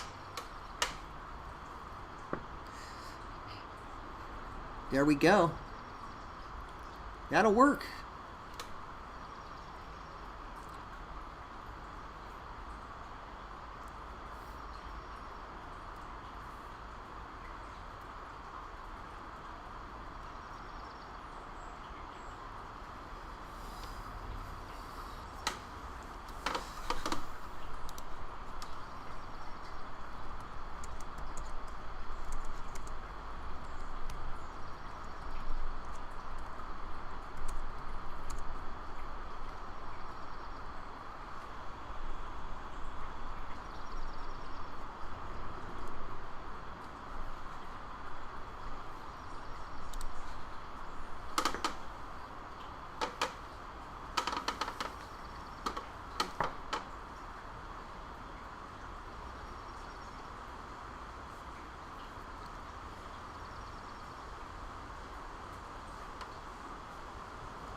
The Henios.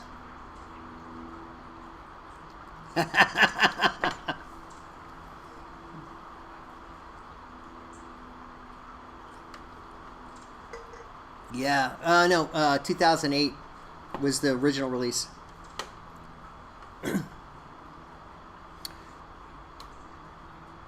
Yeah.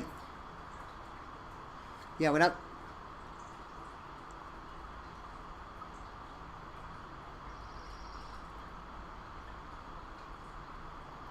Yeah.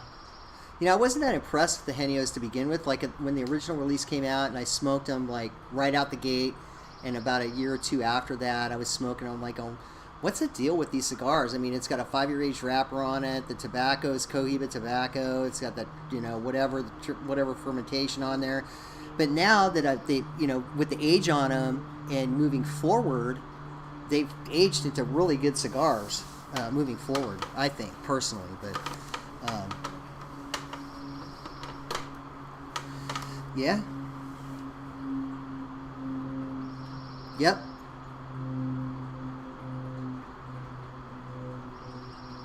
Yeah. Well, it's the yeah, and that's the cheapest one you're going to get too, as well. I mean, those are, you know, with that 5 years of age on the wrapper. I mean, it's definitely up to the price on those things right out the gate. So, you know, get a box of Henios.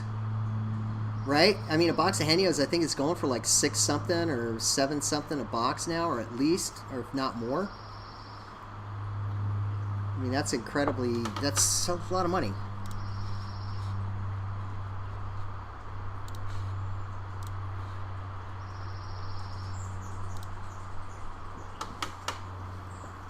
Yeah.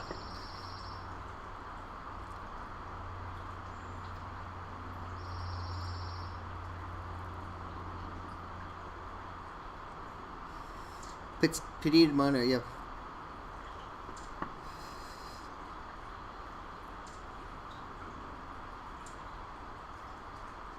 Wow.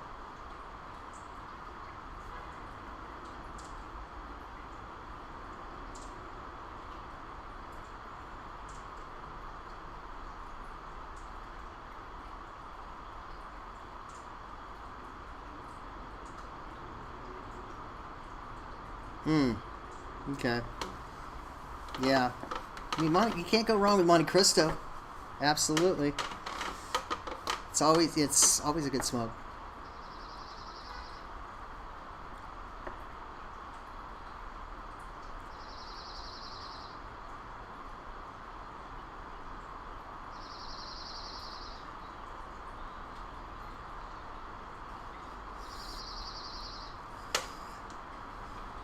Oh, is it Monte Cristo? Yeah, there you go. Yeah.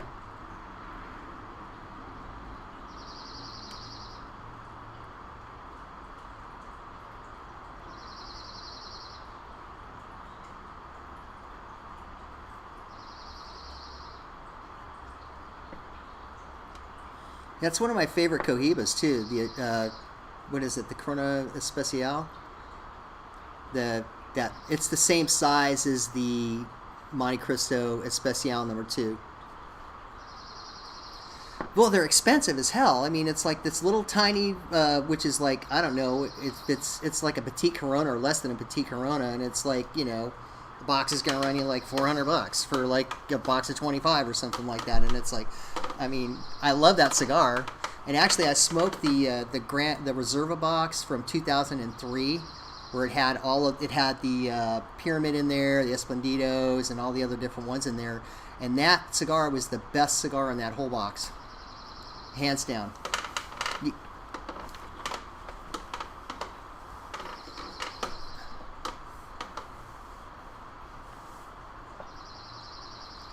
Yeah, I mean, but I mean, you can't go wrong with Vigueros or Quintero or you know, Porla Renaga. I mean, and those are more of a budget stick, like the Porla Renaga Petit Corona. I mean, that's a great budget stick to smoke, I think, and it's around that same size as that punch that you're smoking too, somewhere around there. Same thing. So, and all right, man. Thanks for joining, Jerry. All right, you too. Yeah, well, we got one in there, and that's it. I mean, it's like weird. And they said it's unlimited time on this thing right now. Because I guess because it's my first Zoom call on here or whatever it is. So, right?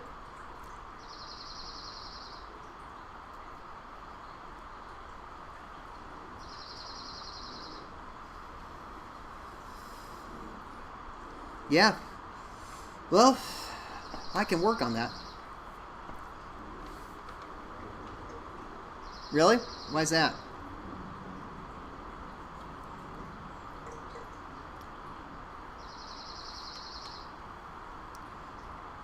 Okay.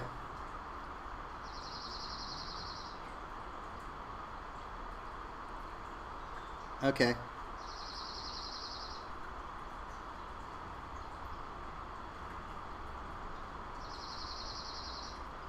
Right. Yeah.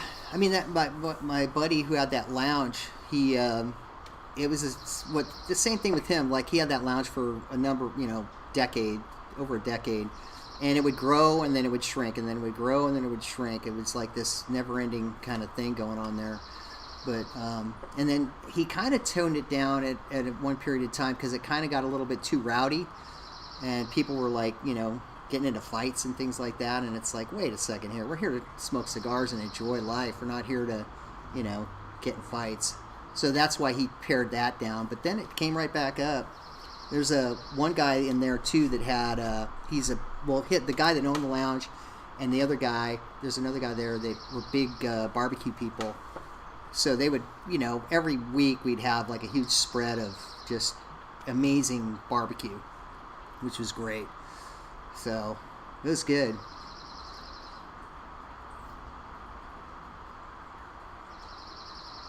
Mm.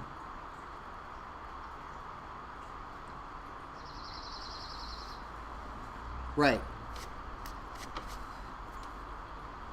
Oh, okay.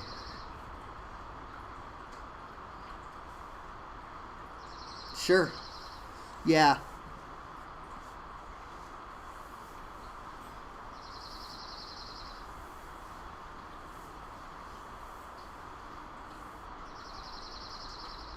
Kind of like Cheers.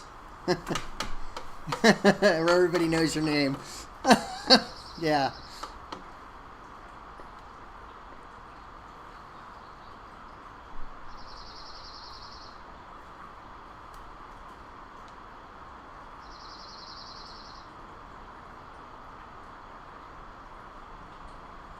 Yeah.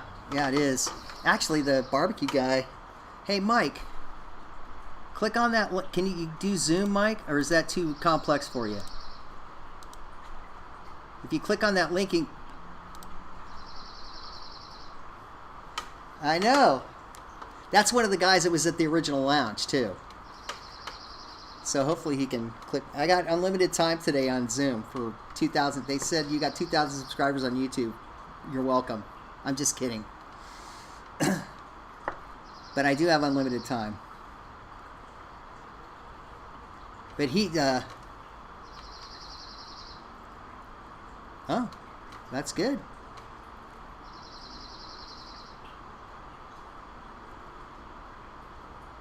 Okay, that's good.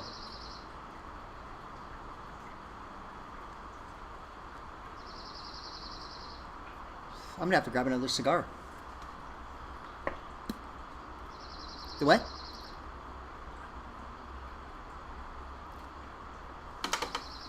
Oh, I thought it was a thumbs up.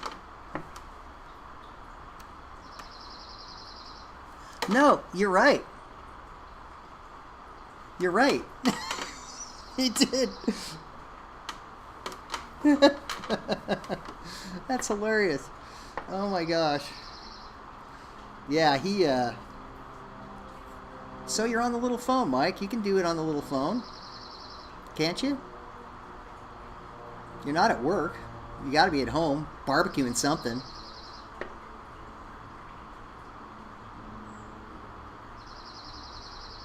Yep.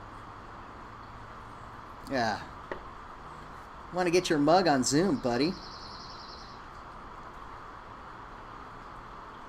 I don't think so. He's a character, though. Yeah. Actually, I've been trying to get him to do some barbecue stuff. There we go. Who's this? We've got... Ah, there he is. What's up, buddy? There it is. So we used to wear those fezzes. Yeah, it is. That's the original thing right there. Yeah. You got to unmute your thing, Mike.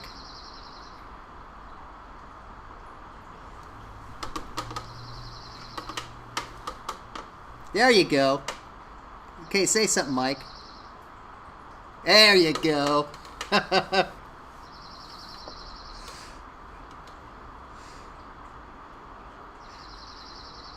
You know, you look kind of handsome there. I mean, when I see you in person at work, you look a little scraggly, but that beard of yours is really coming in nice.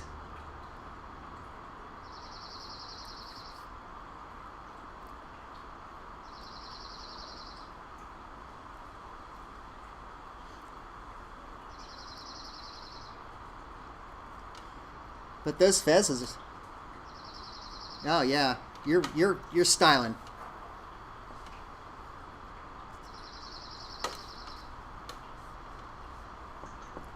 Exactly. I know, man. It's crazy. So as you can see, Mike's got all that Kingsford stuff behind him. And hey, dude, that Iron Horse, that's a good cigar, man. Love that Iron Horse. Oh, that's charcoal. Well, tell him, Mike. Tell him how many...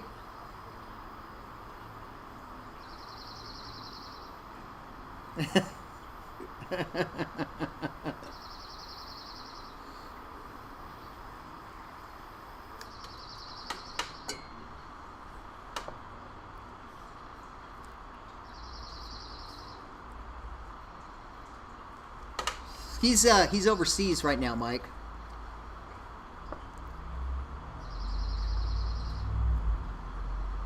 Yeah.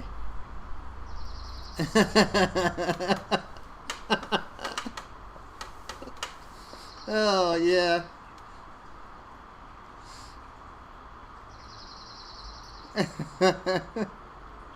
Oh my gosh, yeah.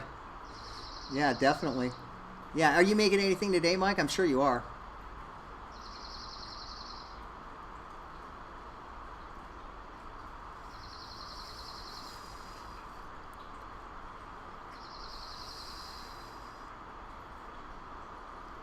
You know, sausage is like a hot dog, pal.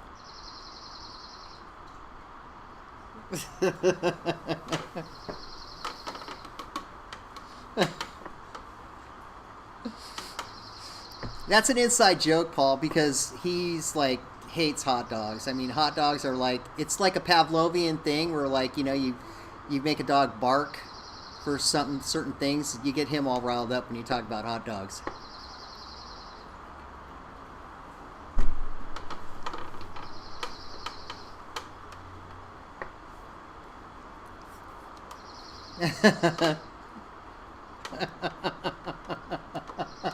Yeah.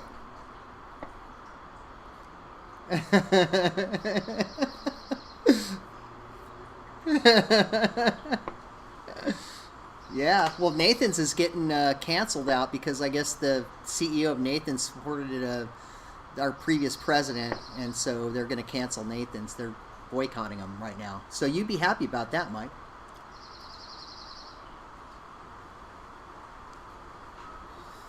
Yeah. They're a good hot dog, man. They really are. Yeah. Mm-hmm.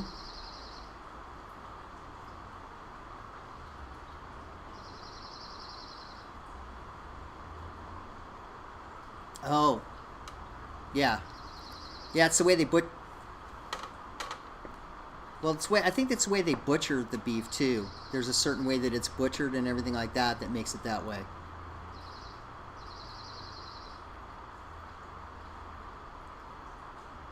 Yeah, that's the way they do it. Yeah, I think that's the way that they do it that way too, as well.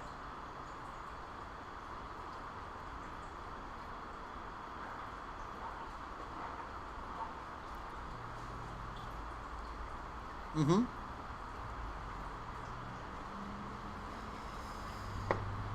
That would be it, I think. Where the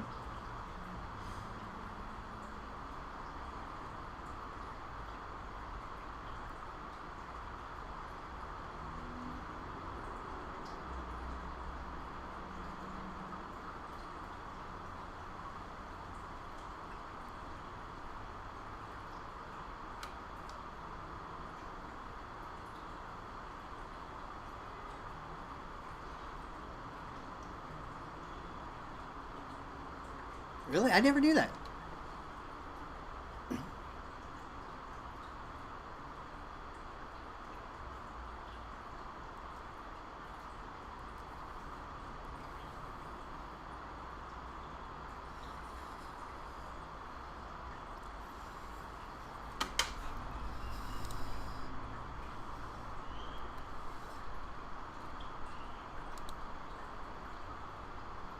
Oh, it's a big one. Yeah.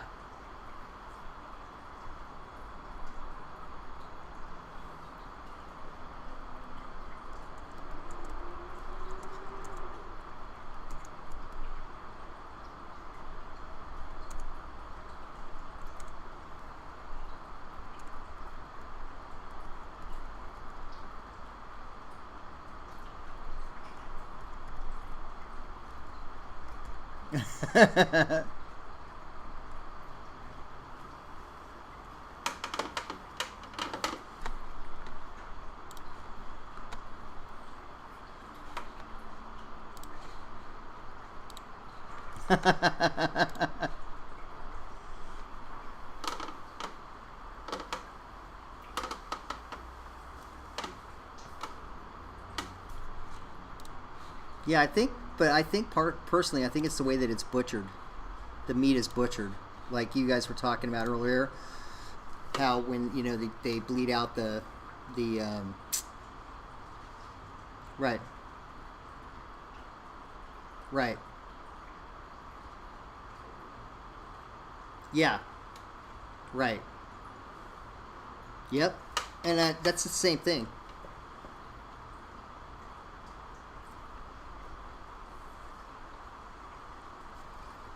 Hmm. Well, they don't even use a.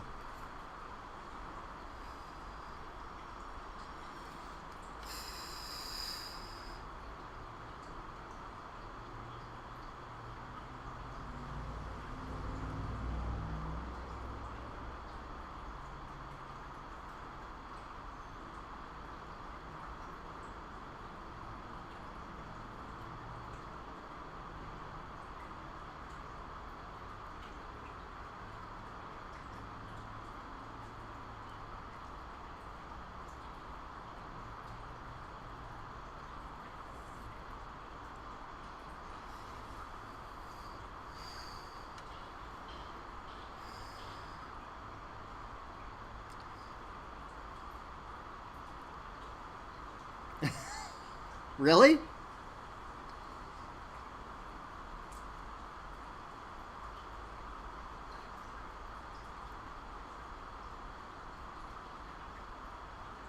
Aye.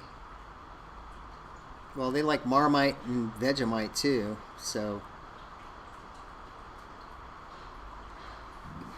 it's good to when you're cooking and stuff like that. Though, when you're doing certain recipes, you add the Marmite with the anchovy in there, and it kind of gives it a little bit of an umami kind of a flavor in there. In certain dishes that I make, but that's about it. Right. I won't put it on. Yeah, I won't put it on toast. That's for sure. I tried that a couple times, and yeah, it was pretty bad. That yeast, was that brewer's yeast or something like that? Like the sludge at the bottom of the brew, and that's how they came up with Vegemite. I think something like that. It's foul, but people love it. Yeah. Ah, yeah, it's good. It's kind of late over there.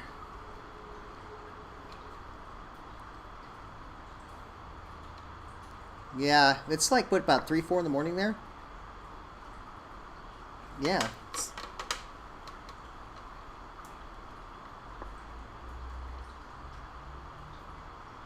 Yeah, he's overseas. Like overseas. Canada's connected to us, Mike.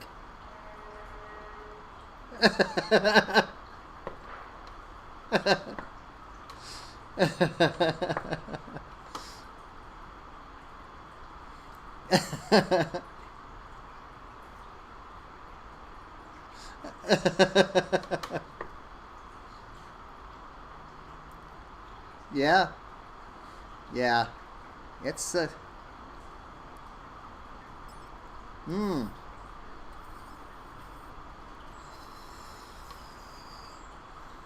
Yeah. Well, that's kind of happening over here now. I think it's kind of been zooming along. Kind of things are getting going.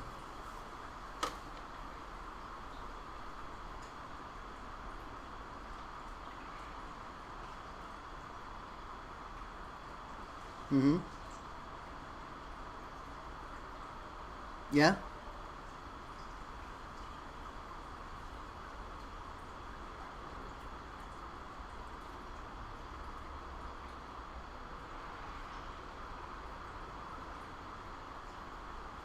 Well, Oregon did a big thing. They decriminalized like everything in Oregon in this last voting cycle. Yeah. Mm.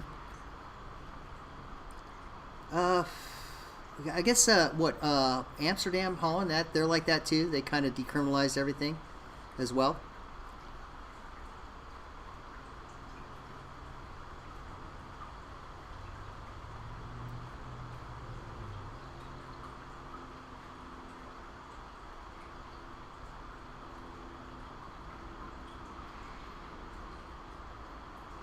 Okay.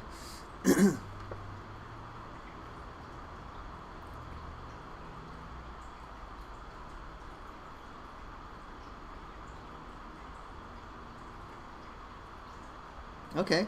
When did they do that in Portugal? When did that happen? Oh, really? Okay. Because I mean, me and my girlfriend have done quite a few trips to Portugal, and we love it there. It's awesome. So, no, no. I mean, but I never experienced anybody in. I guess it's kind of more on the down low or whatever it is in Portugal.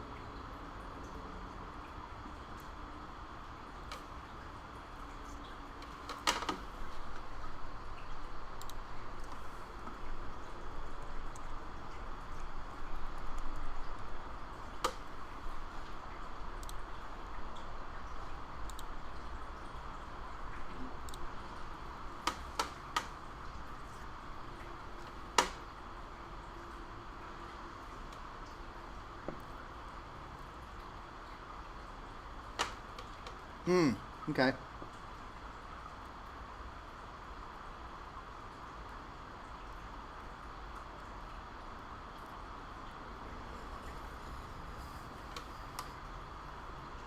Okay.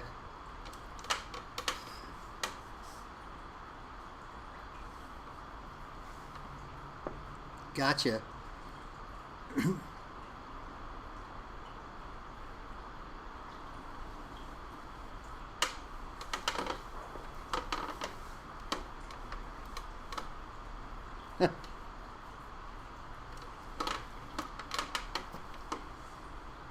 Yeah. Yeah. That's. But yeah, I mean, we love it over there. I mean, it's a great place. I mean, it's awesome over there. It's cheap too. Yeah, yeah, definitely. Spain and Portugal, love it. Definitely. Love that suckling pig. Love that ham that they have over there. Oh my God. And the food just seems different too. Just, it's like there's no preservatives or something in it. I don't know what it is over there, but I mean,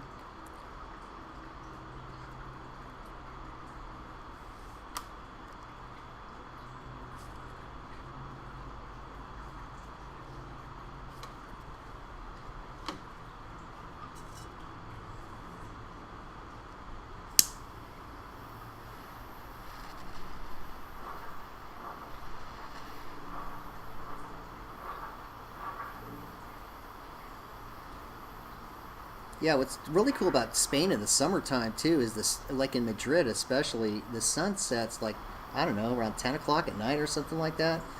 It's like weird. It just the days go so long in the summer. So, and then you got those big plazas that are open, like you're talking about, where people sit around there and just eat and drink. Yeah, a lot of tapas. And then I guess some of the bars there too. I guess they will serve drinks. You go in the bar and drink, and then they give you free food, basically. Or it's very, very cheap, that tapas stuff. Which, yeah, very conducive.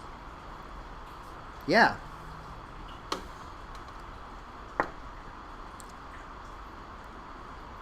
Well, you're not that far. Yeah. So you can't go at all. You can't travel at all right now, huh?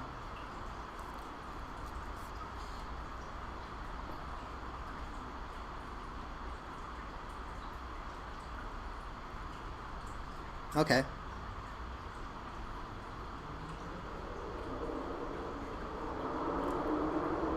Ah.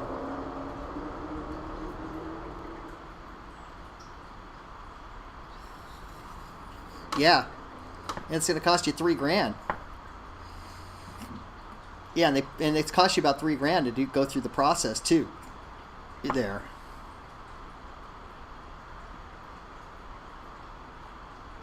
Yep. Yep. Yep. Yeah. Welcome to Australia. Same way. No, not at all. Yeah. Yeah. Nope. I'm not going to get any of that. It's kind of crazy. Yeah. So, yeah, my relatives are talking about that. They have friends that are stuck down south. They went to like Mexico, or I think they went to Mexico, and they're just like stuck in Mexico because they don't want to come back and do the whole thing back to Canada. So, I don't know when that's going to open up. Hopefully soon. Really?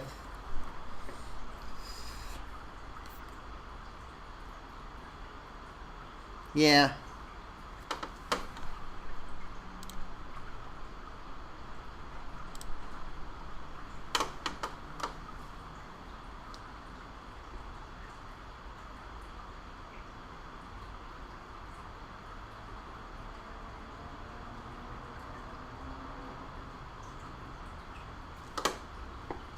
Yeah. Yeah. Yeah. Yeah. We'll see how things go moving forward. I know it's starting to pick up in the U.S. at least a bit. The last few flights that I've been working on, they've been full of people. So, yeah, it's good for me, good for other people that want to travel around.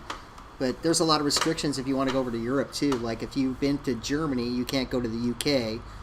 That kind of thing too. Like all the European countries are kind of reciprocal in their banning of people to go there. So it's kind of funny that way as well. So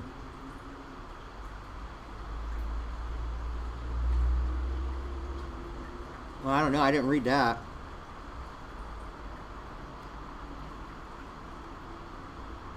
Really? Well, they can do it.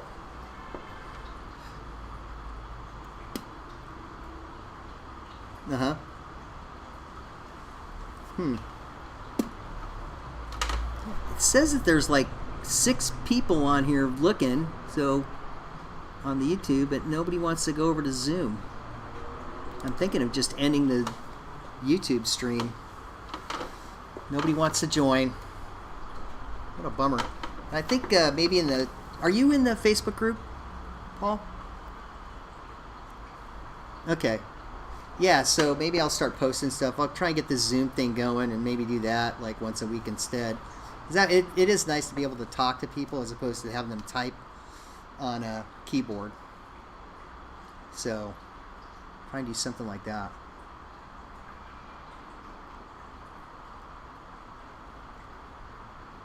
Oh, hold on. Hold on a second.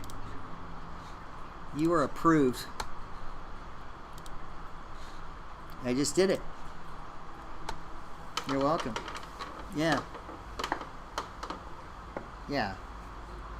So I think that's, I think moving forward, I might do something like that. Or maybe do a live stream and then do the Zoom thing in there and then get people to go from the live stream over to Zoom. Or work out something, I don't know. I have to read up on it and get it in there. Hey, you were mentioned Twitch before, yeah.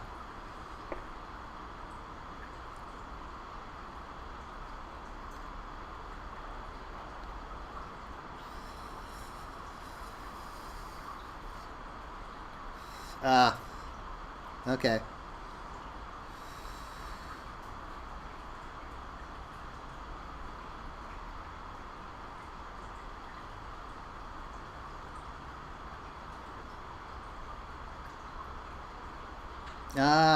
Okay. I'll check that out. Yeah. Yeah, figure out a way.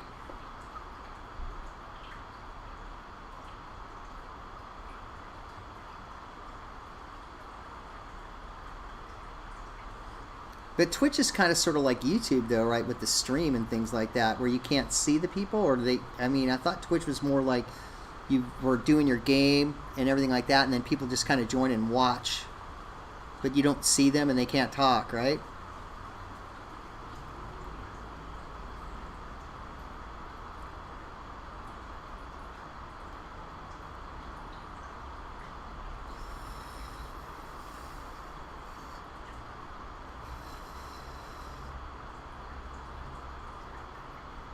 Okay.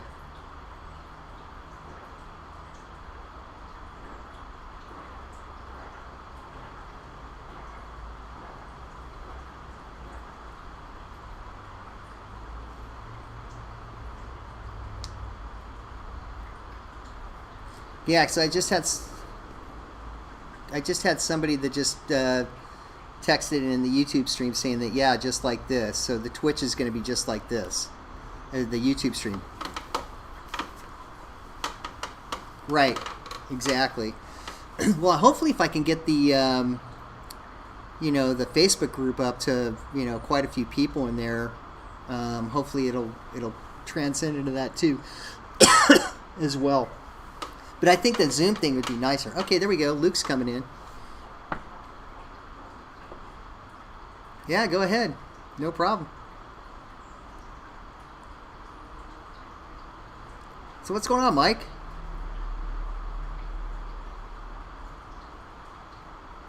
Are you? Okay. We need to go through that thing and we need to, we need to get you on video doing some barbecue stuff for your barbecue book.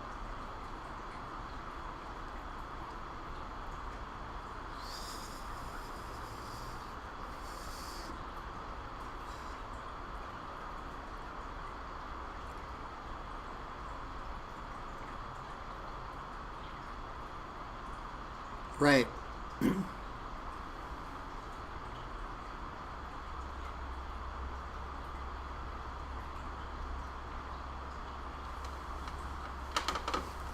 Yeah.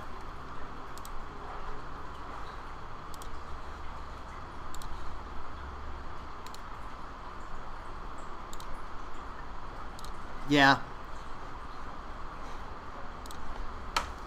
Yeah, well, I mean, the thing is, though, as you start getting a following and people that are doing it and joining in there, eventually you're just going to get people that are going to be wanting to watch it, you know?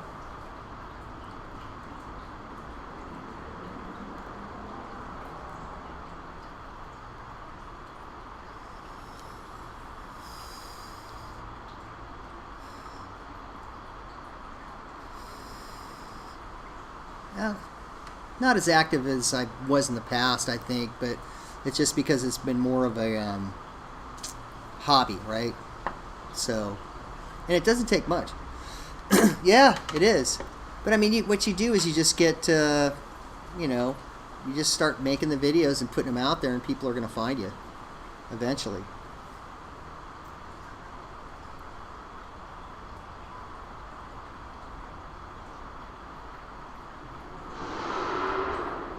Yeah.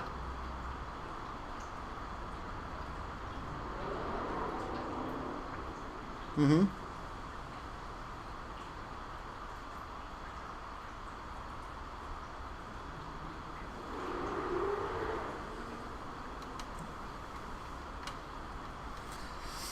Well, yeah. I mean, we could put them up on Smoking Grill Lounge. Or I can put them up because I've been trying to get more like cooking lifestyle stuff as opposed to just cigar stuff in there on the YouTube channel. So I could do something like that. You know, either put you up on the Smoking Grill Lounge or put you up on the Dude channel, and then you know, do some videos and stuff like that.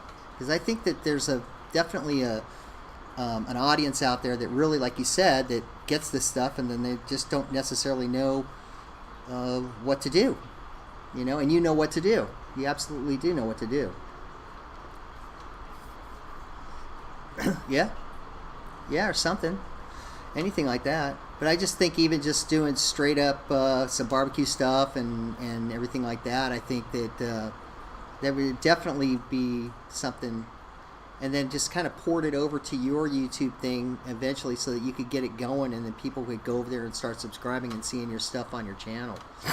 You know.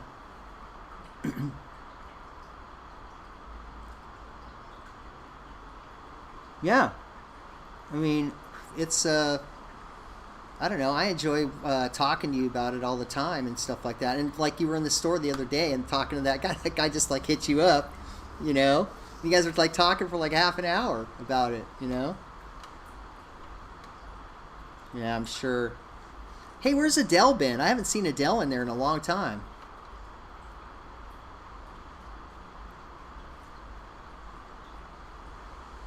Really?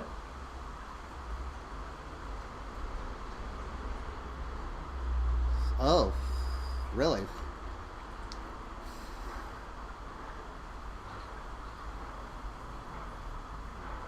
Yeah, yeah, yeah. Like the guys you got in there now are kind of jackasses, I think, right? A couple of the managers in there. Yeah,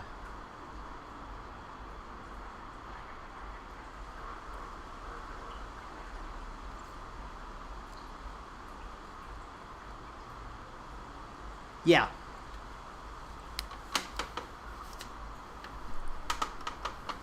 yeah. That's where we met, over at Eric's house. Yeah, we met over there, and yeah.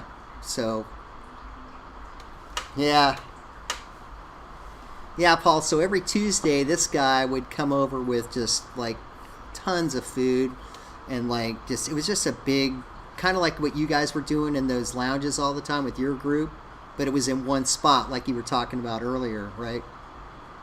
So it was like really cool, you know, and it had its ups and downs. Like I was telling Paul about how like it got really big, and then there was some, you know, fights and stuff that broke out, and some people started. Yeah,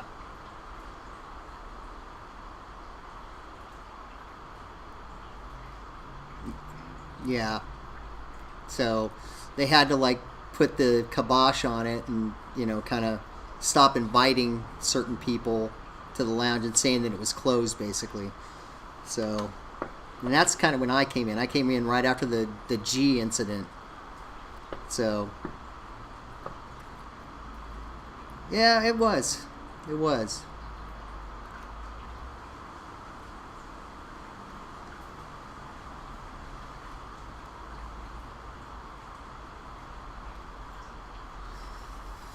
Pretty much.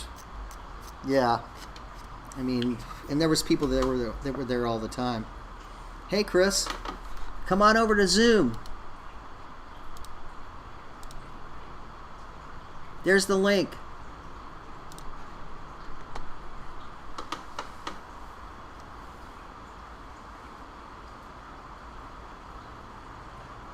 That's some great video quality.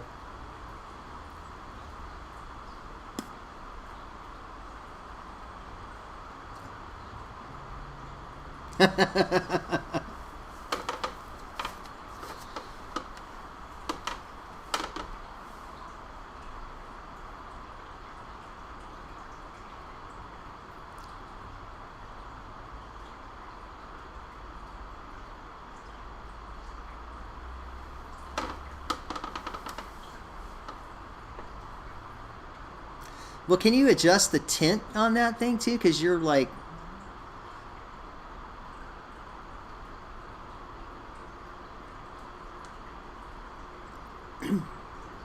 Yeah, because the background's great, but you're red.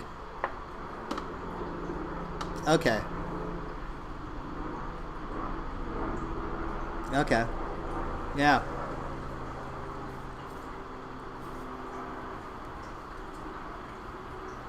Hmm.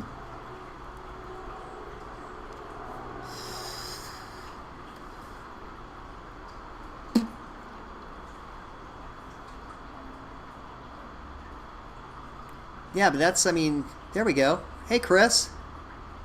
He's coming in. Hey, what's up, buddy? Good. What's up with you? Oh.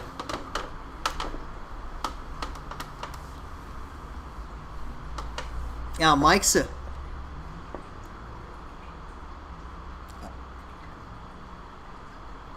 There you go. Nice. Hey, what's up, buddy? Hey, buddy. Well, if you got any questions about your grill, you can talk to Mike because he is he's a grill master, definitely. Yeah.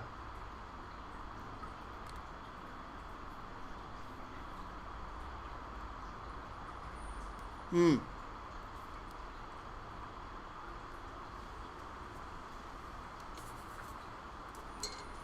Yeah, there you go.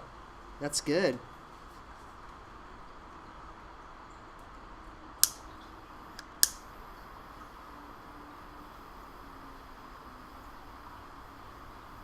So no cigar right now, huh, Chris?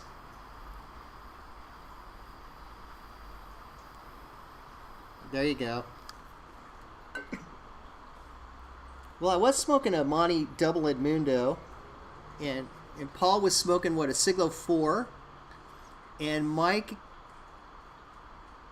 he's on his Petit Edmundo right now, and then Mike is smoking an Iron Horse.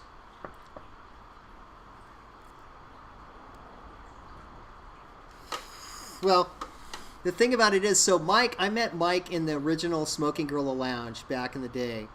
And him and Donnie used to load up. They had like this really long wooden humidor that they had there. And they would just load it up with all kinds of stuff they would get from the cigar bids and stuff like that. And one of them was Iron Horse. And it's consistent, right, Mike?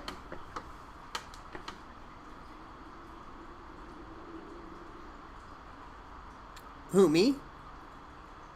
No. No. No. No.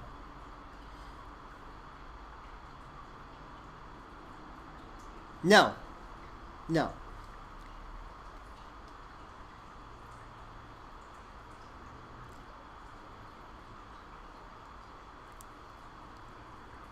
I guess I'm the glue.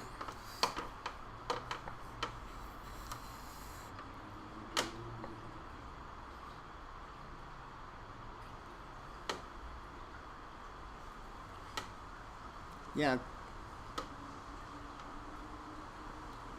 Okay, sounds good. I got unlimited time on here right now, so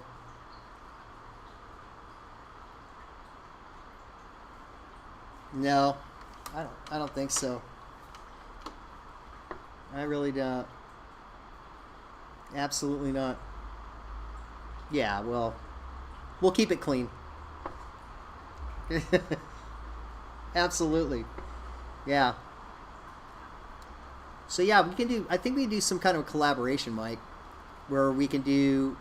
We can do like maybe 5 videos, starting out, and then collaborate it somehow. Because I think there's a way in YouTube that I can run it from the my channel over to your channel somehow and do a collaboration, and then that way at least there's going to be people that are going to watch it and then they're going to head over to your channel.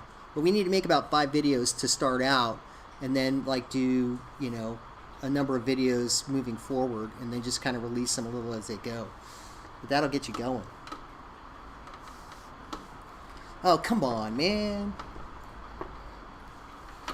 Yeah, I lived in New York for a while, so I mean, I like those original the casing dogs where they snap. You know, you get them on the street corner. Get the real onions with the tomato sauce in them. Oh, God. And then Grace papaya. Oh, good stuff.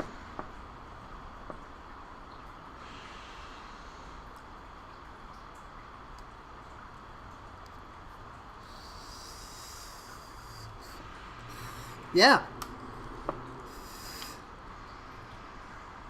Oh man, I'm telling you, I used to go. So I lived in Hell's Kitchen, which was what 48th. It's called Clinton now, 48th and 10th in Manhattan, and I would go up to 72nd and Broadway to Grace Papaya, and get the Recession Special, and then go sit out there right at the subway entrance and exit there, and just watch the show. It was awesome, just great. It's good stuff, man. Yeah, I think it's like $6 now. Back then it was like $2.95, and you get a drink and 2 dogs. And I think now it's about $6. Last time I was there, I think it was about $6.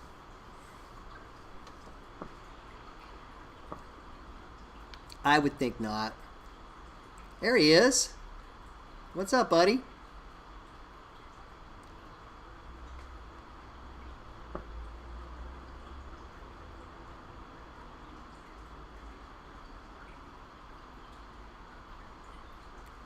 Oh, there we go.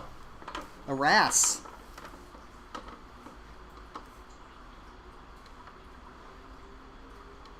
There you go.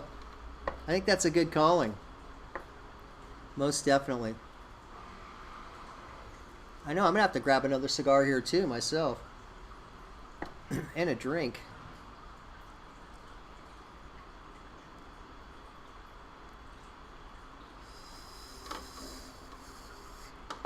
Because it's 4 in the morning where you're at.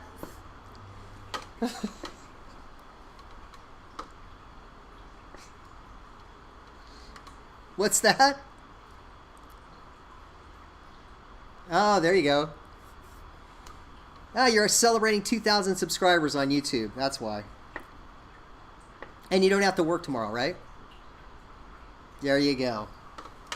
That's a double whammy right there. Good. Yeah, exacta.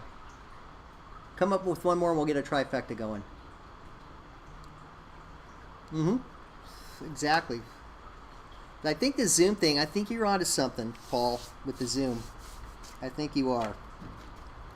I think I just gotta do it. Get it all together.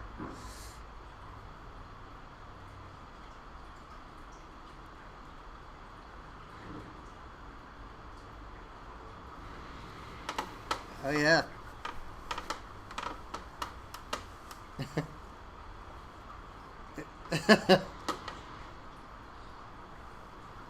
Hey, did that say San Latano on the bottom of it? San Latano?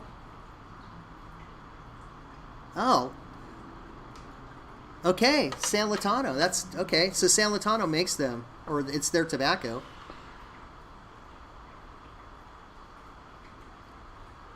Nice.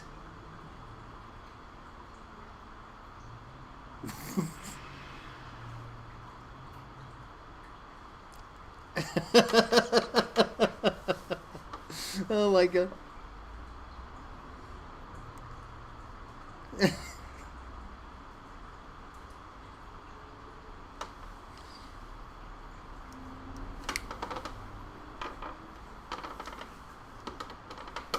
Oh yeah. Yeah. I tell you one thing though, like after doing a big barbecue and everything like that, smoking one of those things was not bad.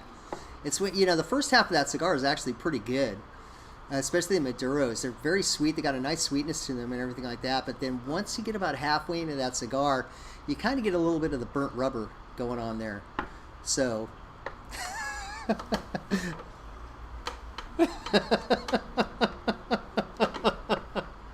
Oh man. Oh. Oh man.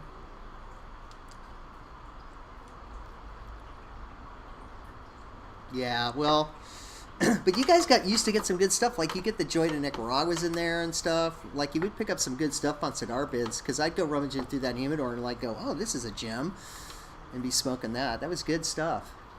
and there was plenty of it. That's what I liked about it.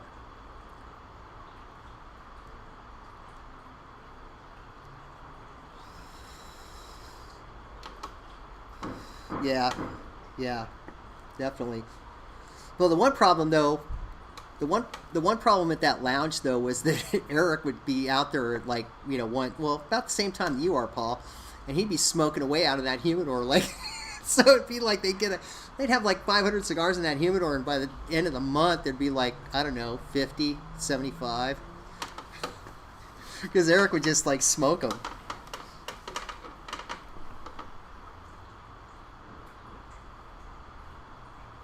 Oh, that's the original humidor.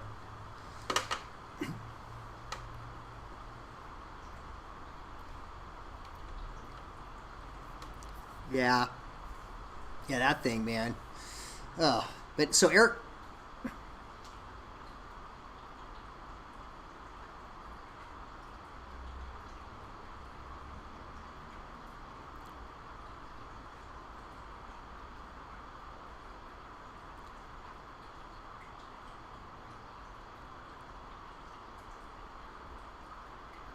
that internet's working good too.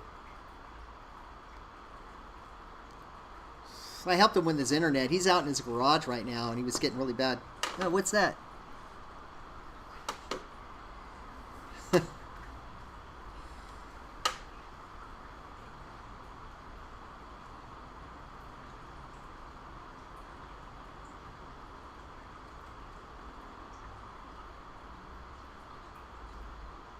Yeah.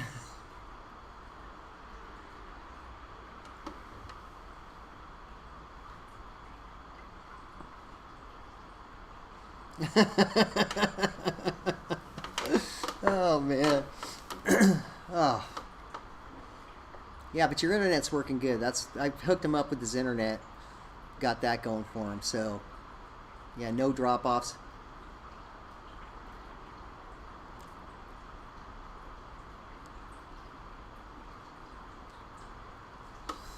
Yeah, you do.